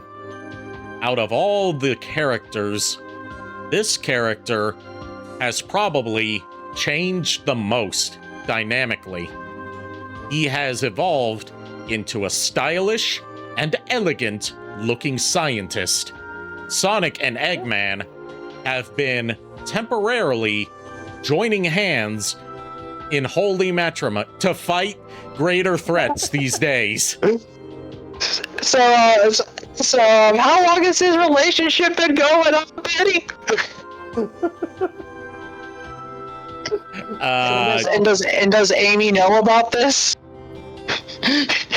This is definitely Sonic Adventure 1 key art because it doesn't show his mouth. Yeah. I got two words for you, Dr. Pepper. Yeah, and what is that? No comment. So you're not denying it. No. So it's not a no. This is Sonic Adventure 2 art. I've seen this art. Yeah. This is Adventure 2 art for sure. This is the one that's used in his character in his story recaps. Yep. I'm Dr. Eggman, the greatest scientific genius in the world. That is Sonic Adventure 2 two-player mode artwork. Yep. Closest to him curling up into a spin dash. He's all bent. He's got no bones. He just has bendy legs. Wait, he has no bones. I thought he was just a yolk with an eggshell for a body. Like there is a bit in one of the Sonic Twitter takeovers where someone asks how far Eggman could roll, and if he could like beat Sonic in a rolling contest, and Tails is like, well, if we were to assume that Eggman had no bones, and then Eggman's like, wait, what's that about me not having bones? Yep.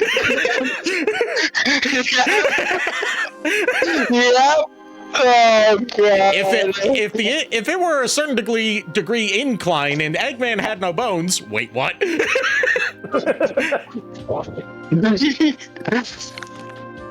And that is Sonic Adventure 2 Battle artwork.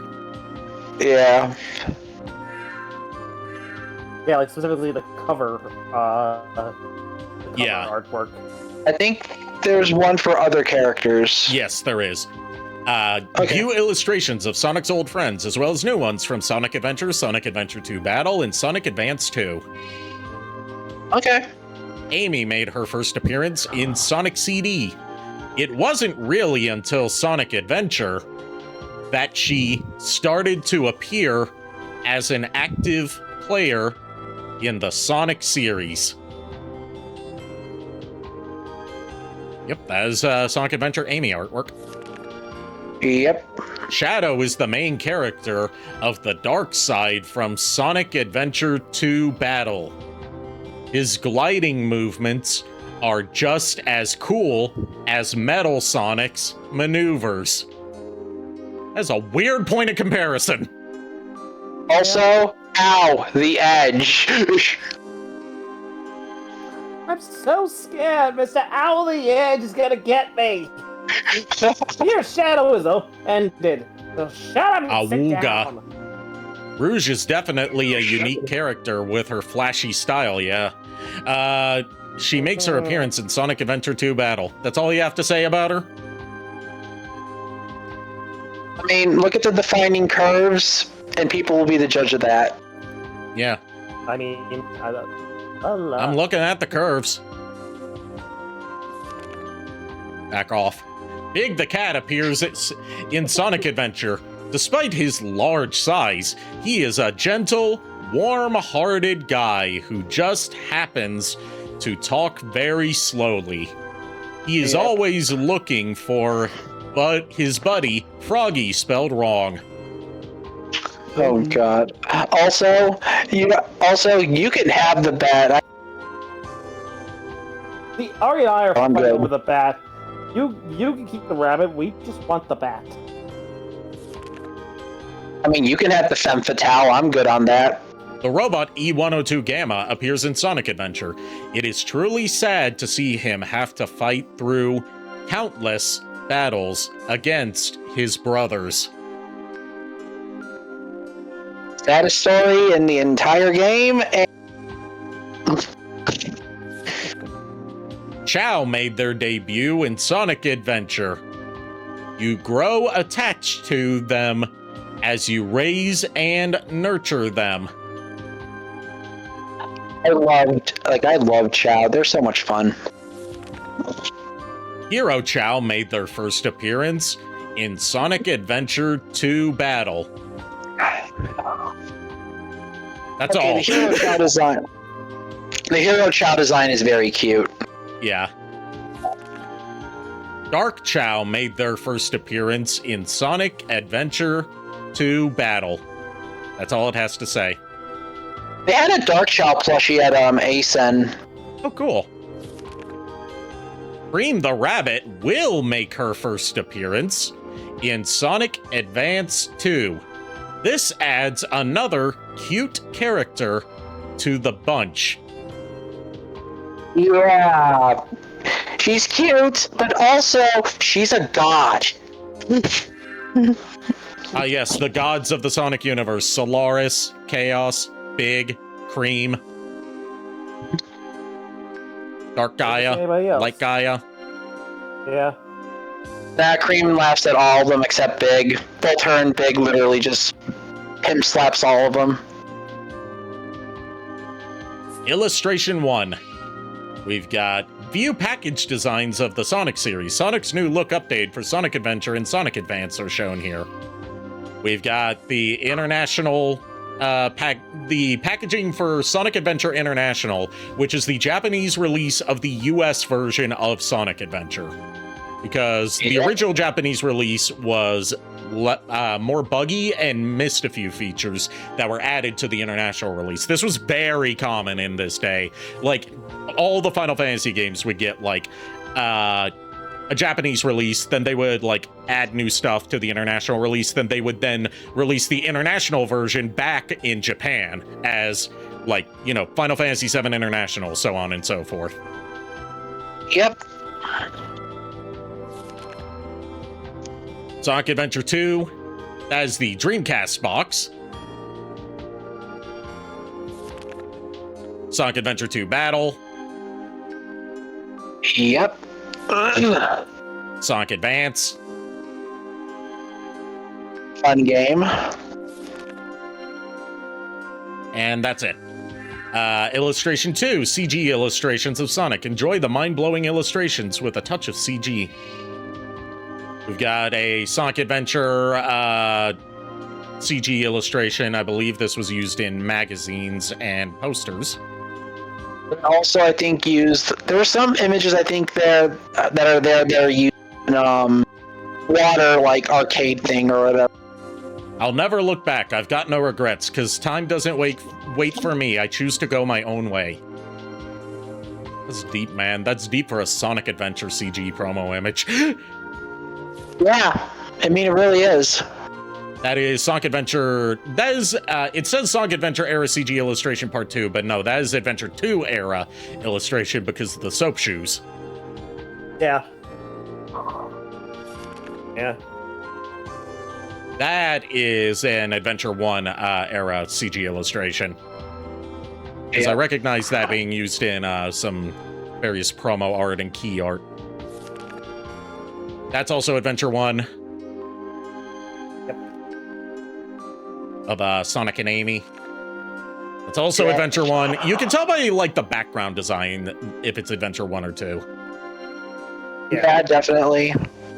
Actually, also sort of the arts. Yeah, the art style itself, definitely.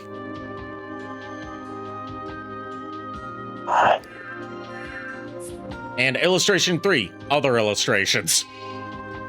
Few illustrations from Sonic's recent appearances. Sonic has been keeping himself busy with many appearances from magazine covers to cards. 2001 calendar illustration.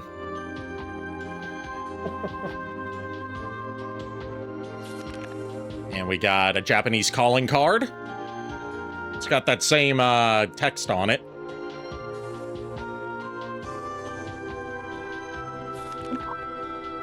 As a magazine illustration of Sonic dressed as a Santaman.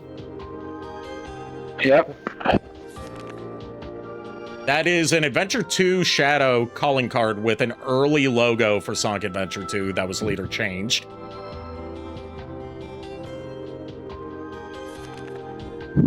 And a Christmas card illustration.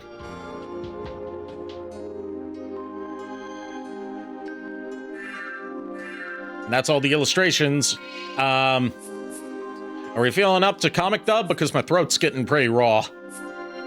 Your throat's raw, I'd say call it. Yeah, no. Yeah. We can at least look at the covers. Yeah. I was going to say, are we coming back to this game? We might. We could. There's no reason we could. There's no reason we couldn't. Yeah, because we got through half of the game so far, and plus we could do the comic dub when your throat's a little bit better. Yeah. Yeah. Yeah. Issue 1 of Sonic the Hedgehog. Probably doesn't match the tone of the actual comic inside, given that it started out as more of a gag series. Yeah. Join Robotnik's rats. We squeal for real. The rats explode.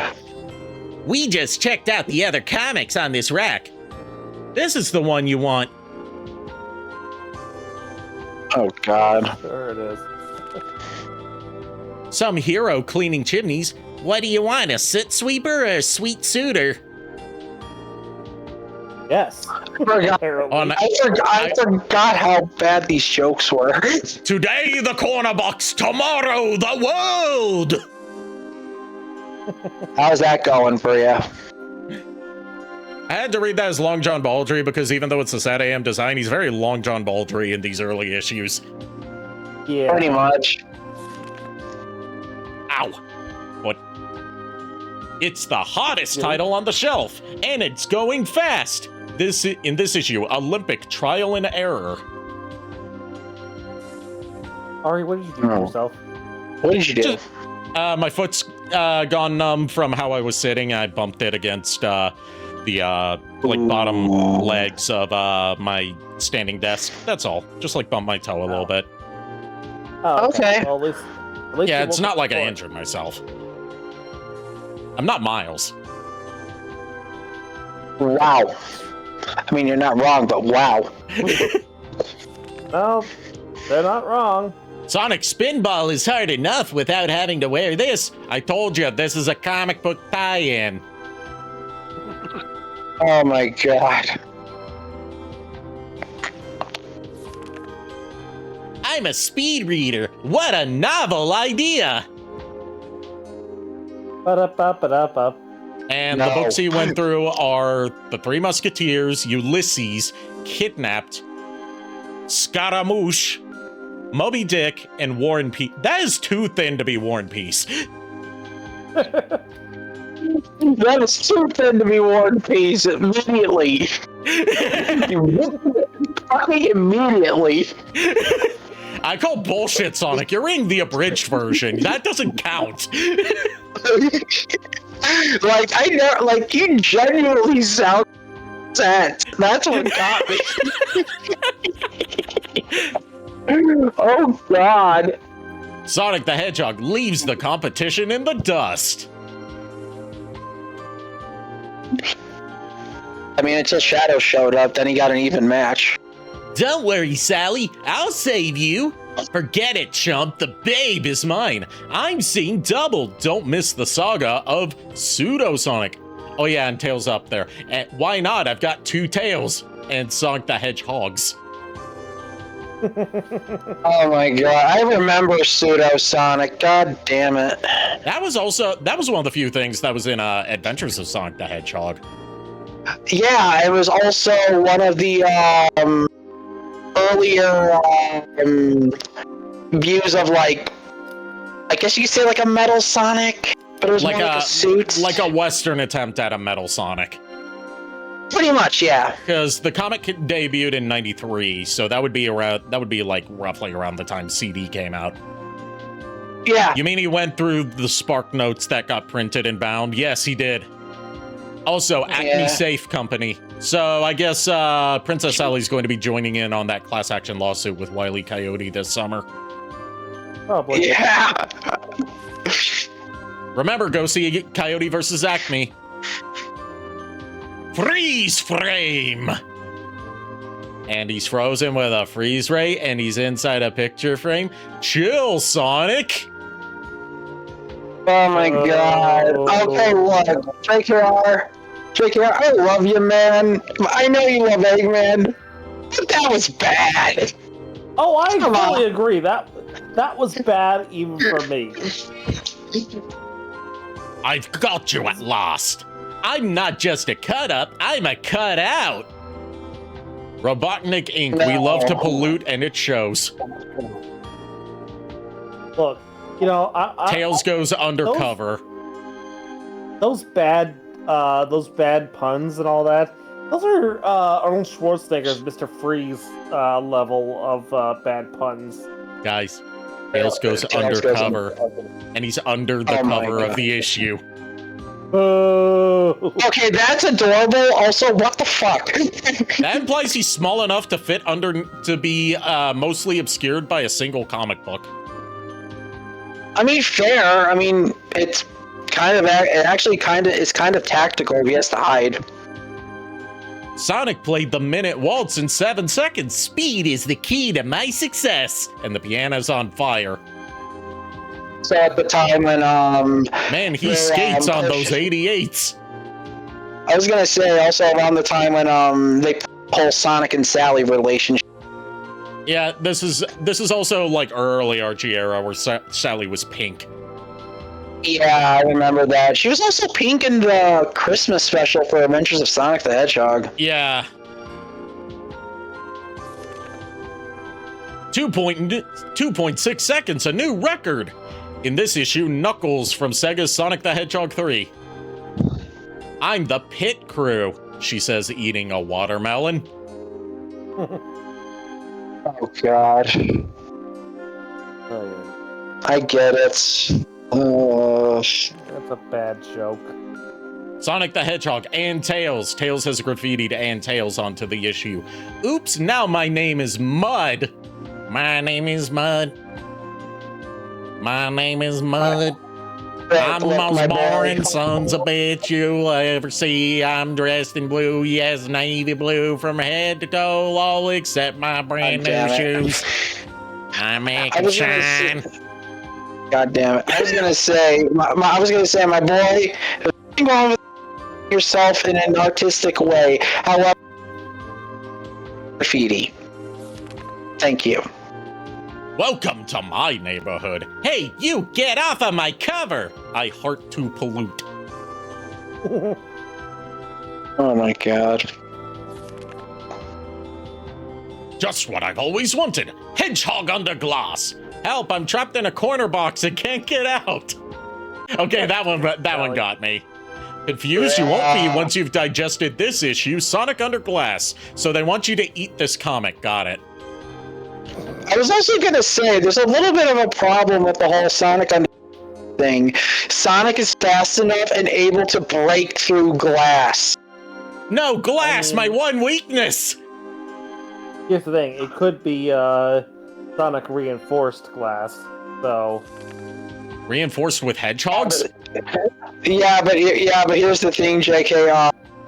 Yeah, it may prevent Sonic from spin dashing or spin balling his way out, but he can still use speed and momentum to actually glass over. Look, Sally is being... Sally's being King Kong'd. Where's an 800-ton robot ape sleep, Sonic? Wherever I tell him to, Tails!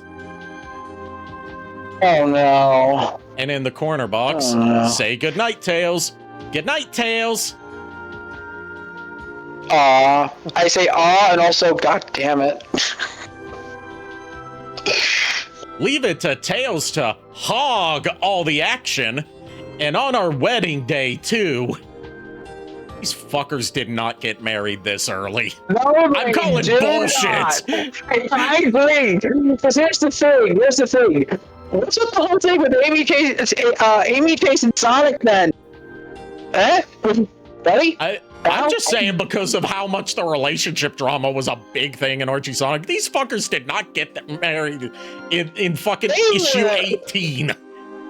They are literally on and off as a fucking couple. Do not. Tastes great, less filling. Oh my fucking god. I pressed the wrong thing. Let's go back. Whoops. I'm Sonic. No, I'm Sonic. For the first time, I'm beside myself. No, me. In this issue, more hedgehogs than inhumanly possible. Don't miss Night of 1,000 Sonics. Hasta la vista, Robotnik. I'm gonna say this right now, JKR, is this is his hell. Yes, this is my hell. Now I want to, the next time I go to a convention where there's a Sonic meetup, I am going to specifically ask to have just me, myself, and I in the center of the shot, surrounded by all the Sonic cosplayers. Oh god, that'd actually be pretty cool. We dedicate this statue to Sonic, a true hero who sacrificed himself for freedom.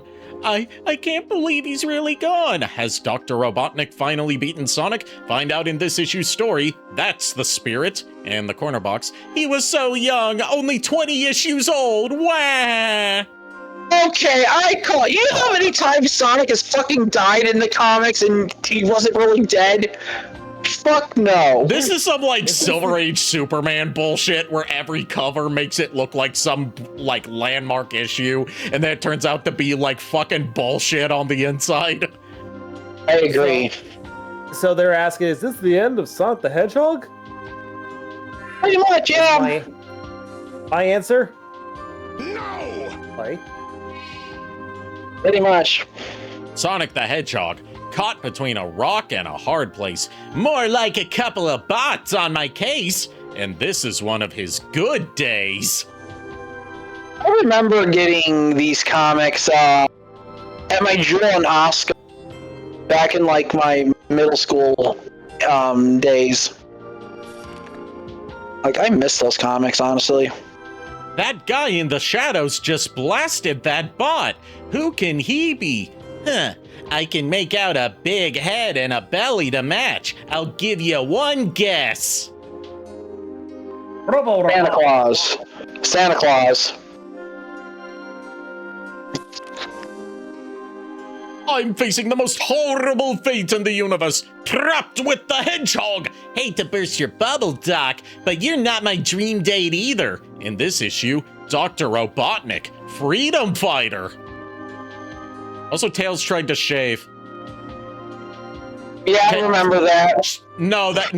Is that a shaved Tails, or is that a tail? No, that's Tails with bubblegum. Okay, I was about to say shaved Tails is cursed. Oh God! We should have guessed it was bubblegum because it actually says. I just burst my bubble too. Yeah, it was gum.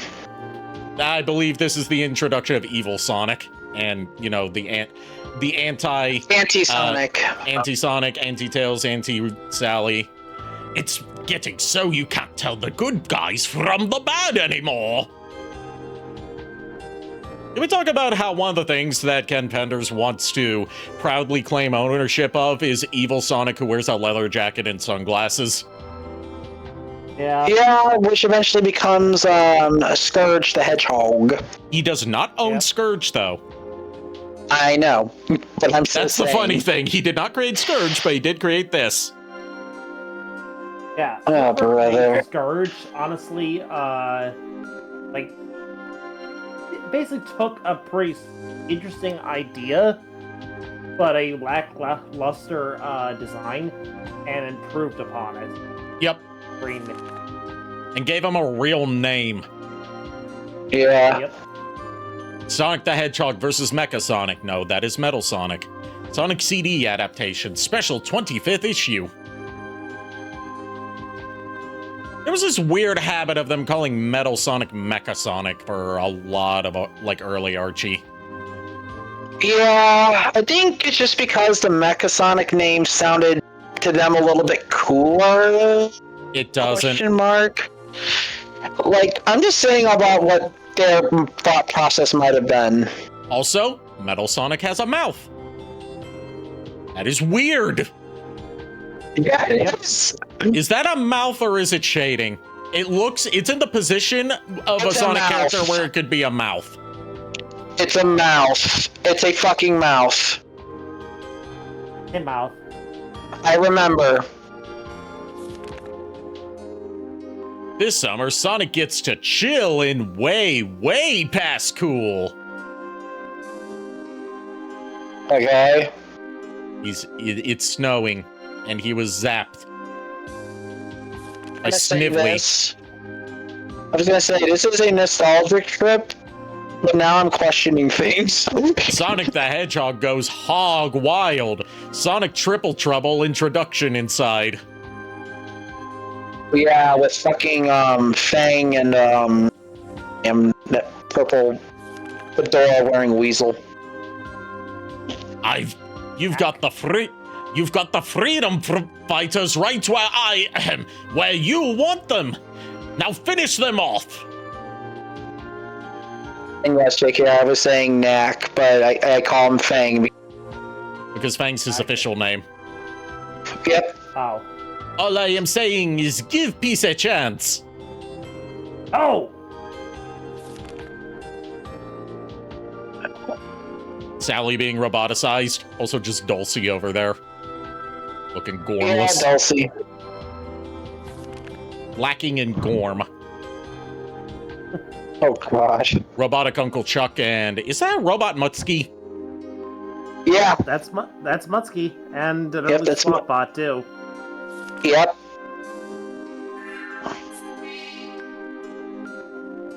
Knuckles solo story inside. Is that a fucking Ultron in the back or something like that? I can't tell. It might be. I don't know. This is around the time where Penders started working on the comic and went in a more action direction. Wasn't Penders the one who had a thing for Julie?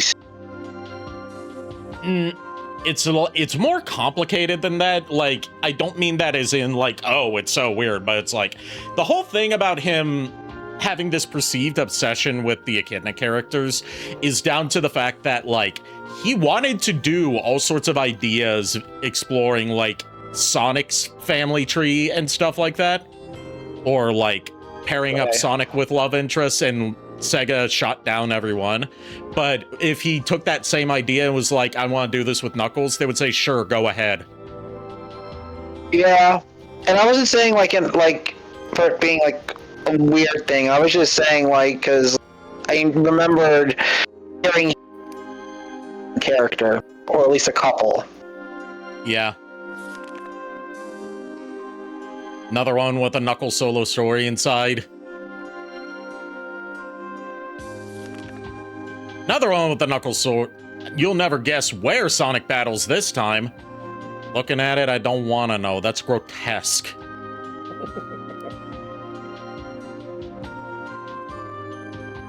All I'm saying is that the association between Sonic and Vor had to start somewhere. Oh God, we don't talk about Vor. No. On this channel. No. Sonic being manhandled by Uncle Chuck.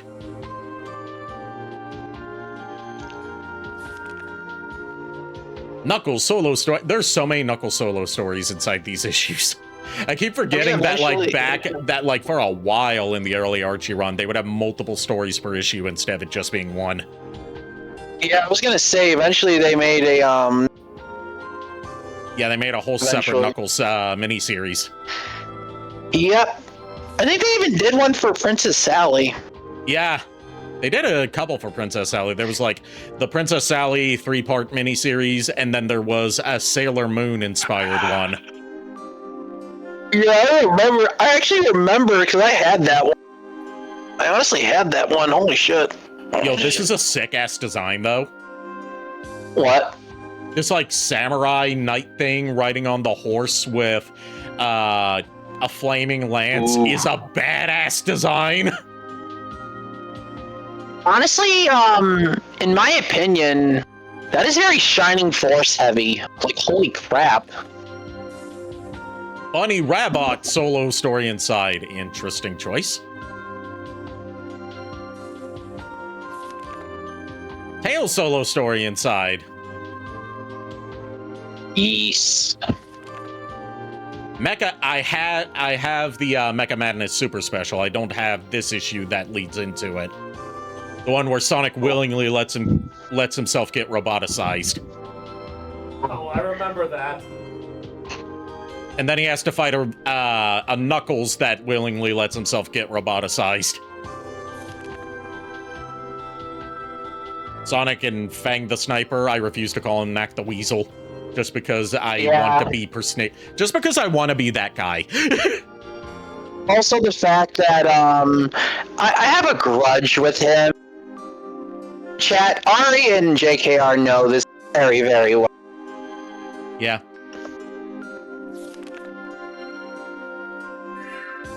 Sorry, it's Fang the Hunter now. What the fuck is going on here? Are they getting absorbed into the Spooge dimension? What happened? On this cover. Okay. Also, that's Jeffrey St. John, the guy that Ken Penders inserted to be the love triangle rival for Sally's affections, that he weirdly wanted to have a 15-year-old Sally lose her virginity to an early 20s aged Jeffrey St. John. Man is weird. Yeah, that's... oh god, no. I keep forgetting that Bunny Rabbit can extend her legs. I mean, yeah, yeah. Like, I think well, yeah, I was gonna say who did it first, but like, Inspector Gadget did it first. I mean, Inspector Gadget debuted first, but like, yeah, that was my point. I was just about to say, it was like, who did it first, Bunny Rabbit or Inspector Gadget? But I was like, I was correcting myself as I said it. I was like, oh yeah, Inspector Gadget did it first. I was going to say, if since Bunny Rabbit got like partially roboticized, I would assume she would have abilities to use her mechanical limbs in that fashion. Yeah, it's just that specific ability is one I keep forgetting about. Yeah. Pretty standard cover there. I'm looking for some signs of weirdness. There's Anti-Sonic, Anti-Knuckles, who for some you can tell he's evil because he wears a beret. Yeah. Honestly, I was gonna say I think Sonic Prime Knuckles has a beret. He did. Okay.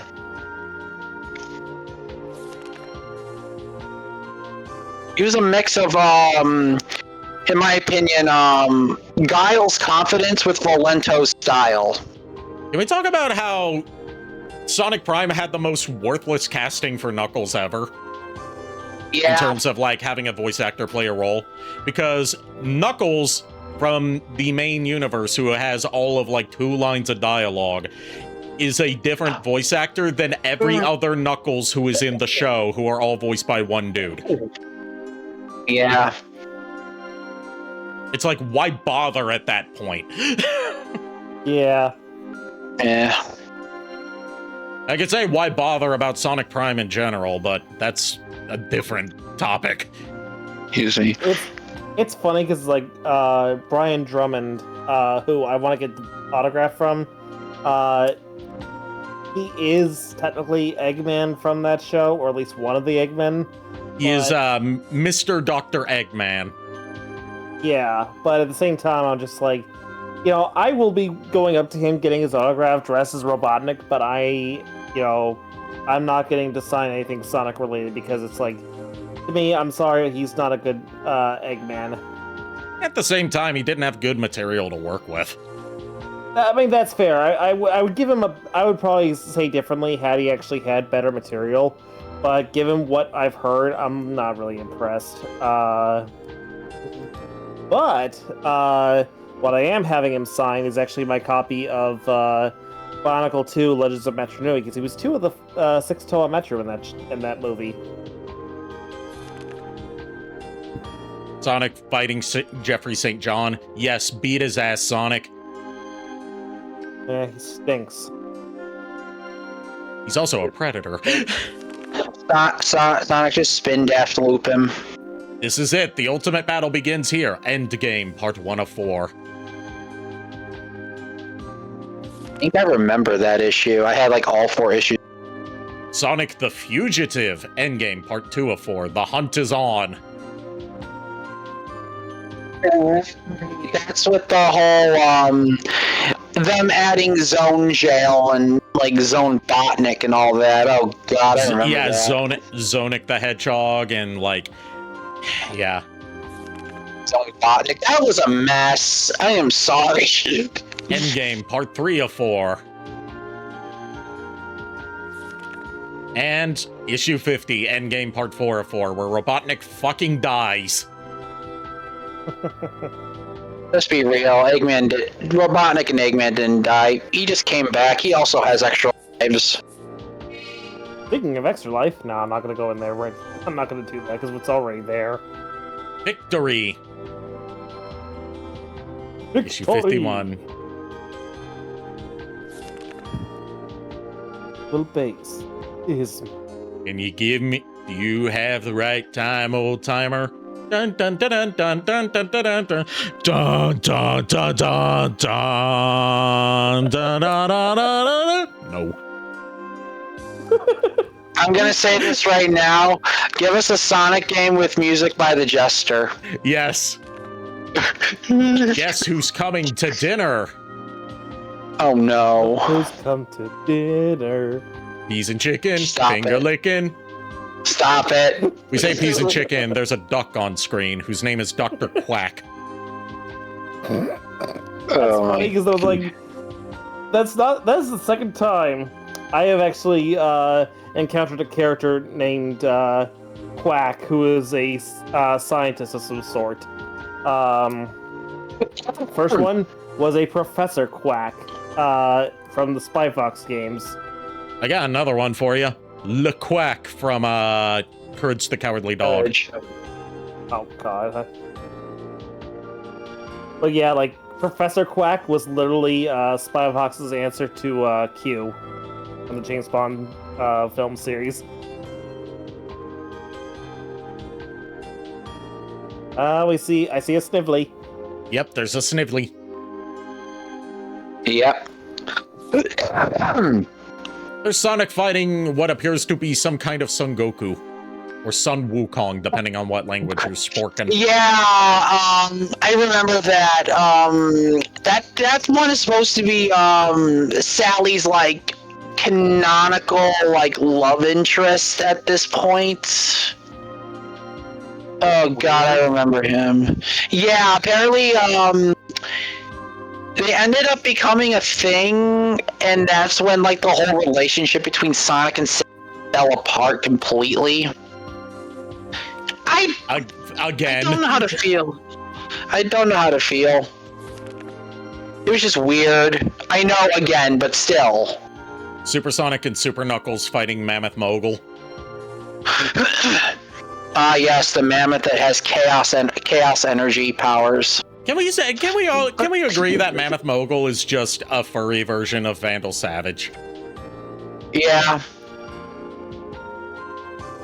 And yet, that's one of the things Ken Penders is like, yes, I must own this.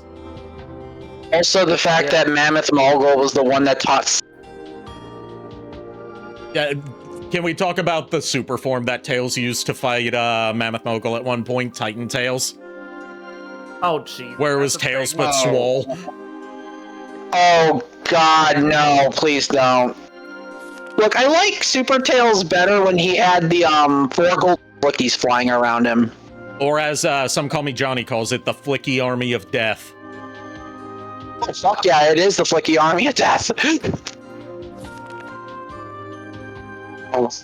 I recognize that not Sonic there. That is Robbo the Hedge, who, despite looking exactly like Sonic but dressed as Robin Hood, is not related to Sonic at all. He's a cousin of Amy. Excuse me. That I did not know, because I did not have this. Yep. He looks exactly like Sonic, but he's not related to Sonic in any way. He is related to Amy. That raises a lot of questions. Yes. Yes.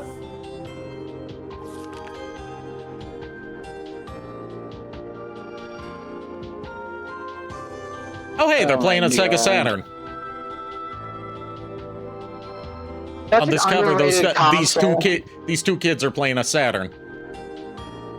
Yep, I was gonna say underrated console.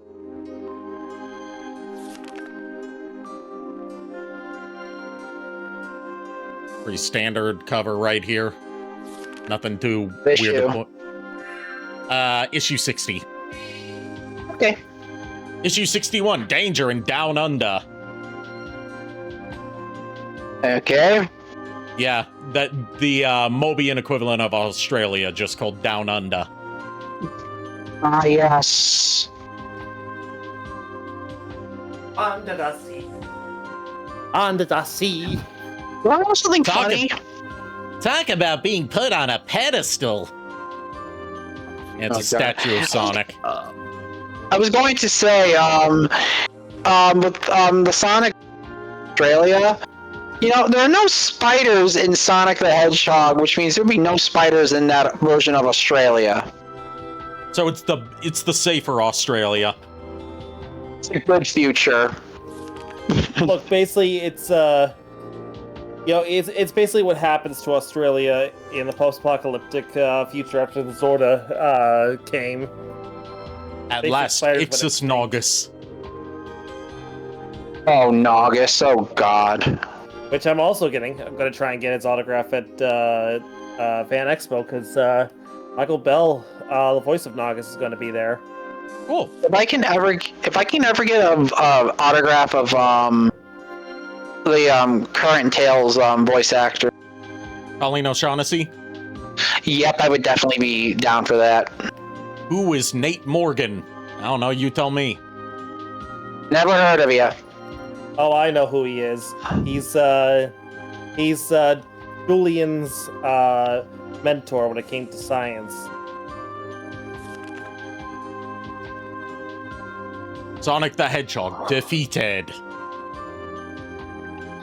Sonic's been defeated multiple times. Look at Labyrinth Zone. Look at Scrap Brain. There's Sonic dressed as some sort of Harrison Ford. and a lion knight. Oh, and a cobra. Go ahead. Zoom in on the cobra real quick. Trying to remember the button for that. There we go. The lion, I think he is supposed to be like a roboticized warlord, the one that preceded Julian before he deposed him. 'Cause he actually also had plans to take over Mobotropolis before Julian double-crossed him and took his place. Happy birthday, Sonic. Hope you survive the experience. Mind you, a lot of my information comes from like the wiki and stuff like that, from what I've researched over the years. Okay. Yes, for your birthday. All the enemies that you know are out to kill you just on your single day. Juice Joint Jeopardy, and in the background among like all these characters, there's just random appearance from a stall. From the Sega Saturn game, a stall. Interesting. Did not know he was in the Archieverse. Weird character to pick to appear in a Sonic comic. A platypus I see in the background? Yep, that is a platypus. They did go to Down Under. Yeah. So, even in the Archieverse, Doofenshmirtz can't escape from Perry the Platypus. Facing the fury of Kodos. Was untight. Probably the strangest Sonic issue you will ever read. The end begins now. I'm pretty sure there's stranger issues than this. There's Sonic Live. I think I read this. Oh God. The one where he's coming out of the damn TV screen or some shit? Yeah, and I'm pretty sure that was art that Ken Penders drew himself. And it's like basically it's a self-insert that he issued that he made for his kids. I'm just gonna say this right now. That Sonic is cursed. Yeah. That that cover's included in here. I remember. There's a laughing Robotnik. Back in business. You know, if the end begins now, I wonder why it hasn't ended yet. Because the end is never the end, Above and beyond, and I refuse to believe that Sonic can fit his fuck-ass head inside that helmet. Yeah, no. Also, this is around the time that, so The End Begins Now is the issue where, like, it ends with him going through multiple elemental super forms while running so fast across the entire planet, and he comes back, and the only difference is, now I have green eyes! One issue where, go ahead. But that's, where they introduced the green eyes. Yeah. Yeah. I was gonna say, I remember, when Sonic actually tells his parents. I remember one issue. Yep. I forgot which number. Sonic 75. You! What? What about me? What are you accusing me of, Sonic?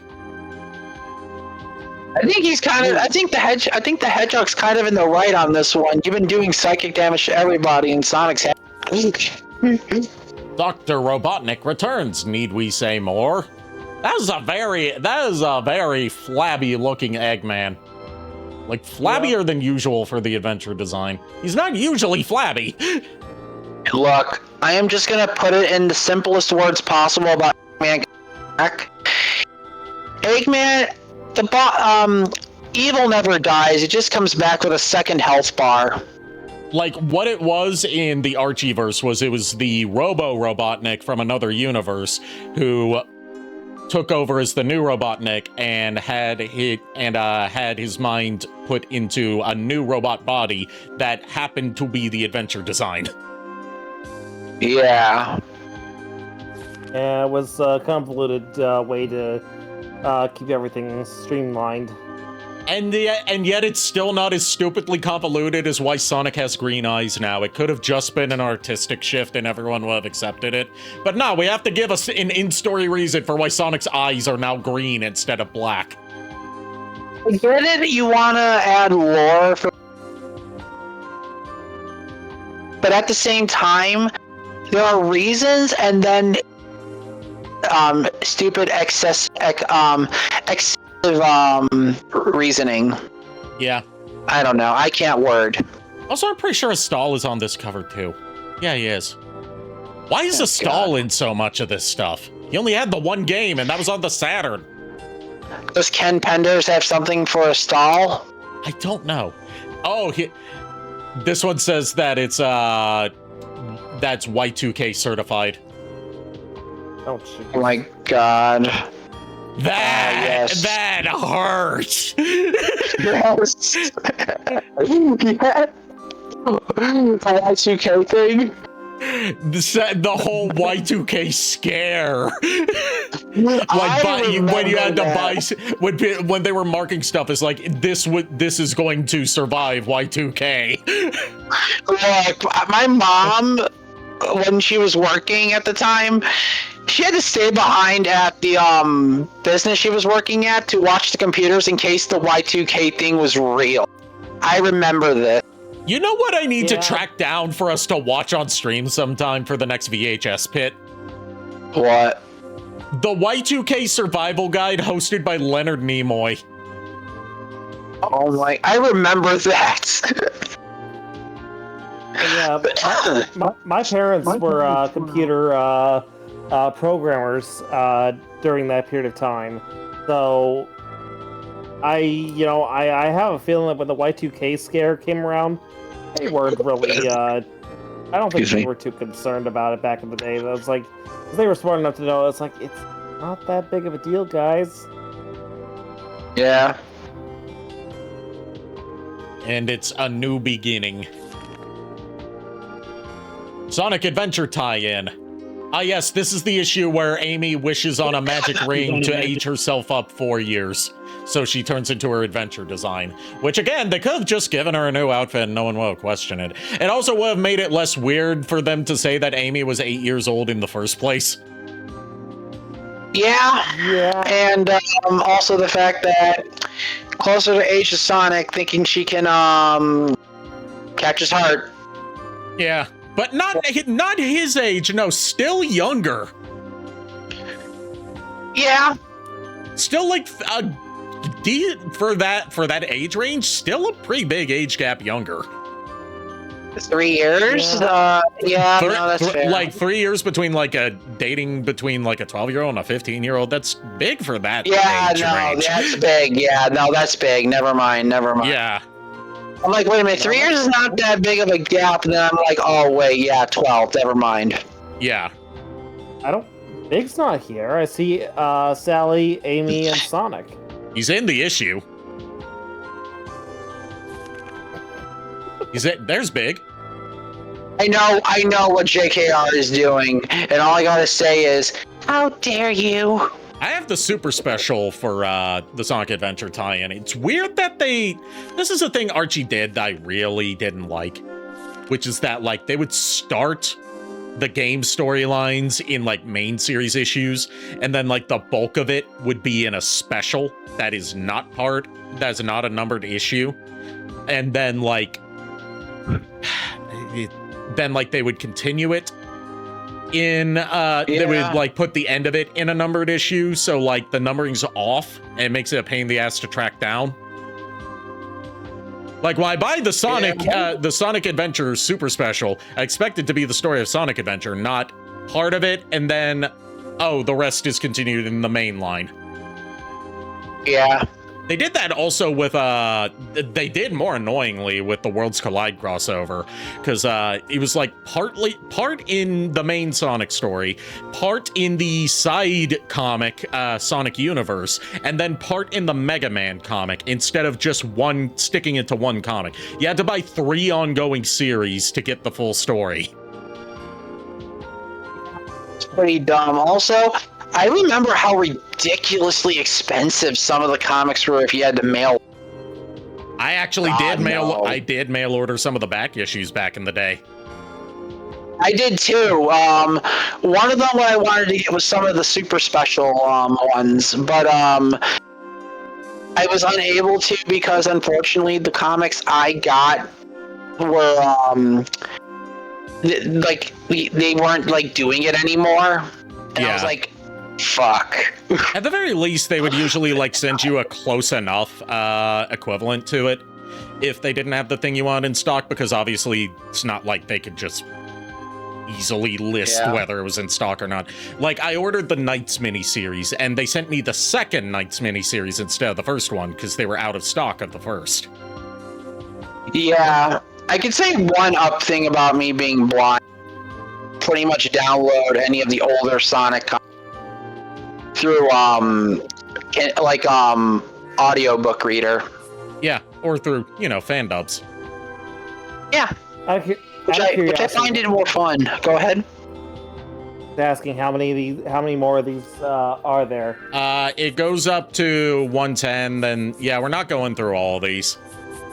No, because it's like 11:02. I actually need to get some sleep soon because I have to go to. I've got a class in the morning. Yeah. So.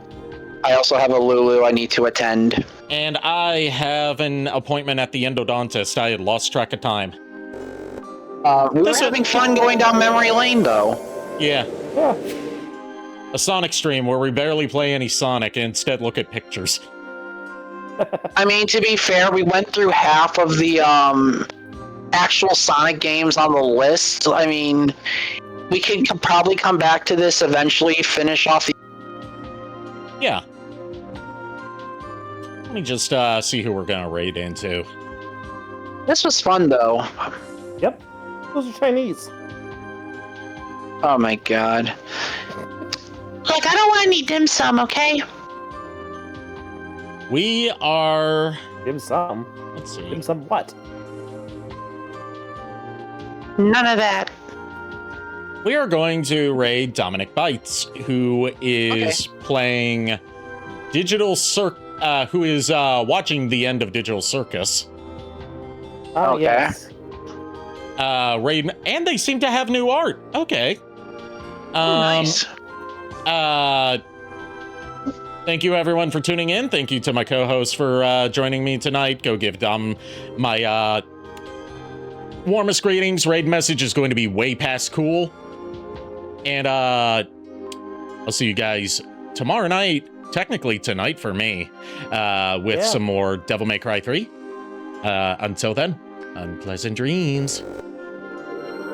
Hey, so long, Screwy. Sensei Louie. Well, the boys have called us. We hope you like our show. We know you're rooting for us, but now we have to go. Happy 35th anniversary. Happy birthday, Sonic, and unpleasant dreams. Oh, and happy birthday, Robotnik, too. Happy birthday, Eggman. Thank you. Another year older and another year more rotten.